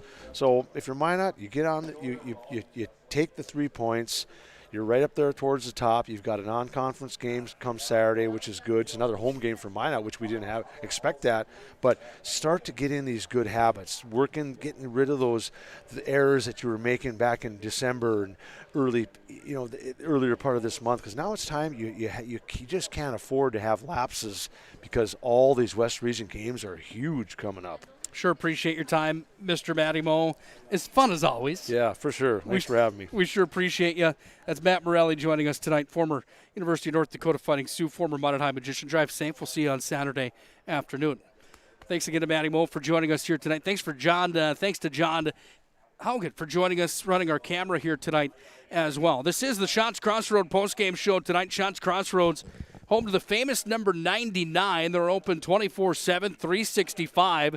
Shots Crossroads Restaurant is always there for you with the delicious menu and open 24 hours today. Find them online, shotscrossroads.com. You can order online. You can pick up at Shots Crossroads as well. Try the banana cream pie. I'm telling you, it's just fantastic. This is our postgame show brought to you by Shots Crossroads here tonight. Time to look at the scoring in this hockey game. And the game reset, brought to you by Shots Crossroads. Bismarck High struck for first blood tonight. It was the Demons with 3 minutes, 19 seconds remaining in the opening period that got on the board here tonight. And it was Dawson Lentz with his 7th goal of the year, point number 8. He was assisted by Remington Richardson, who had a good contest here tonight. Richardson had 15 points in this contest. He got the Demons on the board, and that's where we sat at the end of one. It was 1-0 Bismarck High through one. Shots were 14-10, favoring the Magi, but it was the Demons that had the early lead in the contest. In the second, Minot High was awarded a power play, their second power play of the game, and they made no doubt about it with Ben Swangstu picking up goal number 6, point number 10 of the season. Swangstu was assisted on the play by 23 Briggs Pickard for his 9th point of the year. Not a bad outing for Pickard, the sophomore D-man, floating around double digits now for the Magi, but it was Swangstu that got on the board for the Magi on the power play to tie the game at 1-1. On the 10-minute mark on the dot, it was Mac Morelli that continued to shine. The freshman picked up point number 19. That's a team high. He picked up goal number 9. That's also a team high. He fired a hard wrist shot that found its way down low and made it into the back of the net past Schaefer, who was solid tonight. The assist went to Eli Hansen on the perfectly executed give-and-go opportunity. The twisted wrister, even strength at 10 minutes on the dot, 7 minutes in, had the Magi up for good. Minot High led 2-1 at the end of 2 periods played, and then we go into the third period, and it was a dogfight. Bismarck High brought their hard hat and lunch pail. Again, I said it earlier in the broadcast, I still have the Demons being a team that's going to get back into the postseason at the big dance with the top 4 of the West region. And you have to ask, how much different is it tonight with Aker in the lineup? 25 points certainly missing here tonight. Minot High gets a goal in the third, an insurance goal, shorthanded from Jackson Bradley. Our move of the game tonight brought to you by Roger Ward Moving and Storage and Jobbers Moving and Storage down here in the capital city. A shorthanded goal that ended up in the back of the net, working hard from the corner, took it out front, put it top shelf on the backhand, and Bradley puts the icing on the cake for the Magi, picking up shorthanded tally. And Bradley on the season for the Magicians quietly has all of a sudden worked his way up to 11 points on the year. That was his second goal. That was taking the game into his own hands. Hulkamania, if you will. Bradley scores in a big one. Minot High finishes it off with a 3-1 victory. Final shots on goal, 31-25. 24 stops tonight for Conklin. He was good again tonight.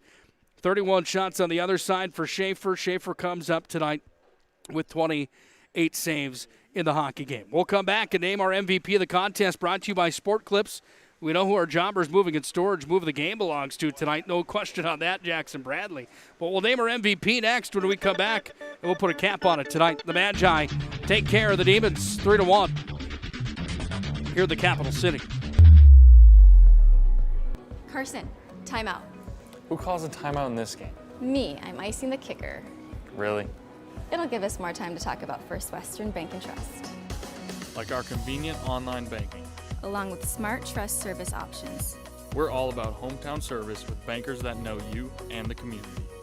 Okay, go ahead and kick. I don't believe this. First Western Bank and Trust. You can bank on us. The right way to top a sub is with real red wine vinegar made from red grapes and no food coloring. And the right way to film it is in slow motion. Obviously. Because authentic ingredients make a sub above. The magic of what we do really comes down to combining different aspects of patient care. Here at Premier Chiropractic, we love combining soft tissue work, the adjustment, and exercises together. We found that this gets the best results for our patients. We have 3 chiropractors to fit the needs of the entire family, a rehab area for our exercises and equipment for any athlete to improve performance. Give us a call and we will get you back to doing what you love. At Shots Crossroads, we make 8 gallons of homemade ranch dressing every day. So you can smother your dinner salad with it, dip those crispy golden French fries in it, and dunk your breaded chicken strips. You can even cover your... Wait, no. You can't put ranch on steak. Or can you? Shots Crossroads. Don't forget the ranch. This broadcast presentation on the PSP Network is proudly brought to you by Shields, Premier Chiropractic, First International Bank and Trust, Shots Crossroads, Sport Clips, Tires Plus, First Western Bank and Trust, the Minot Hockey Boosters, Roger Ward Moving and Storage, Clean Tech, the UPS Store, Magic City Inspections, Planet Pizza, Minot's Finest Collision Center, Subway, Century Eyewear, Qdoba, North Country Sportswear, Morelli's Distributing, Jersey Mike Subs, Pro Style Production DJ Services, and the Beaupre Law Firm. Final tonight in Bismarck, 3-1. Minot High takes the victory over the Bismarck Demons. Last time that Minot High suffered a regular season loss to Bismarck High was back in 2018 and 19. Minot High lost by a score of 7-5 to Bismarck High on their home ice. And that's the last time the Magi have dropped to Bismarck High. They've done very well in the last few seasons against the Demons. We're joined by the Minot High assistant coach now in the coach's corner to end our broadcast here tonight. Of course, the MVP coming up in just a moment. It is the Shots Crossroad postgame show. Coach, that was a gritty win tonight for the Magi. Is that a fair assessment of how 51 minutes shook out tonight in your mind? Yeah, I mean, like I said, you obviously got to give Bismarck High credit. They work extremely hard. They get to dirty areas and they grind things out and they make it difficult on you. Luckily there at the end, we were able to capitalize on a turnover there in the middle of the rink, and Macklin Morelli scores, and then Jackson Bradley decides to finally go man-child on something and kind of take over on a PK and get a puck to the net, pick the rebound up and put it up under the bar. And, it's really nice to see that kid, find some success on the offensive side of things. He's played buco minutes for us this year and done a great job defending. And, like we said to him in the locker room, he really messed up now. And it's like, because we know you got the other side of the rink in you also. It was just really nice to see. That was a beautiful goal and a big one that put the icing on the cake tonight. Some resiliency from Minot High as well. Bismarck High had some pushback tonight. You want to give some credit here to the Demons. That was a game that we thought might have, Matt and I talking beforehand and some others around the rink, we thought Minot High might end up with a more lopsided victory possibly here tonight. No discredit to Bismarck, but without their top producer tonight, Bismarck High looked pretty good to me tonight. Yeah, I mean, like I said, they forecheck extremely hard. And, they dump pucks to the corner and they body everything. It's Bismarck High. I mean, they're never out of a fight. They've obviously had some success in the early part of the season here, and they're never out of it. So you always got to work extremely hard. You got to respect them, and I think we're fortunate to come out of here with a 3-1 win. Like we said, you go down to Bismarck and you happen to get 3 points on the road, like you'll take it. No matter how it comes. I think Noah played a strong game back there for us, made some big saves. A little bit of, I think the team even as a whole, just a little bit of bend, but there was no breaking us. And at the end of the day, like I said, we'll leave here with a 3-1 victory and take those points back home. Sure appreciate your time. We'll see you on Saturday afternoon. Nice job here tonight. Thanks, Nick. Appreciate you and Maddie. Absolutely. That's Jordan Willert, the assistant coach of the Magi, after a 3-1 victory tonight for the Magi here in Bismarck. Final order of business tonight is got to get the kids to bed. We got to get back on the road. We've got a busy schedule coming your way on the PSP Network tomorrow as well. Girls high school basketball tomorrow from the Magic City. Minot hosts Mandan. The Magets are ranked number 5 in North Dakota. We'll have the call for you tomorrow night. I'll be at Magic City campus, 7:05 pregame show. And the one that everybody's talking about, how about the matchup tomorrow night? Number 1, Bismarck Century taking on number 2, Bismarck High in girls high school basketball. And then the boys, number 1 versus number 3, Century with the higher seed on the Demons as well. A doubleheader tomorrow night on the PSP Network. Hope you join us for that one as well. Saturday, a full schedule as well. Legacy of Mandan in hockey. Todd Domrys and Lane Sedeby, the coach of the Bismarck Bobcats, will have the call coming your way on Saturday afternoon. And then we'll have high school basketball that night as well as Mandan travels to Minot to take on the Magi in a boys matchup on the PSP Network. Watch our Facebook page and the PSP Network. Still making some arrangements to potentially have West Fargo Cheyenne and Minot High boys hockey on Saturday afternoon from the Pepsi rink as well. Time to announce our player of the game tonight, brought to you by our friends at Sport Clips, where you can be the MVP with the MVP haircut experience at Sport Clips in Minot and in Bismarck. MVP experience found at Sport Clips. They bring you tonight's MVP of the contest. And Bismarck Radio was here tonight with Super Talk 1270. Rob Meltzer does a great job, and Rick Ryder as well from Super Talk. They do a fantastic job. It was kind of a unanimous vote in talking with everybody up here on Media Road tonight that Jackson Bradley is tonight's MVP of the contest. Bradley with a fantastic goal for the Magi. Put the nail in the coffin, the dagger, if you will. Short-handed, fancy, just outpowered a man down in the corner, made the play happen. He was good on the back end as well tonight. Bradley is named Jackson Bradley, thank you very much. Jackson Bradley named our player of the game tonight, brought to you by Sport Clips.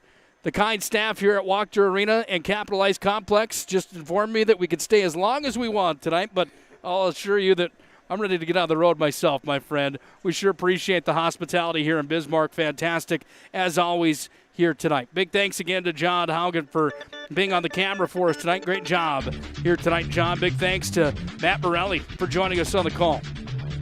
Thanks to Wes Carr for joining us earlier on tonight. Thanks to John Grubb, as always. And how great was it to see Mike Peluso tonight? Great friend of North Dakota High School Hockey and the PSP Network.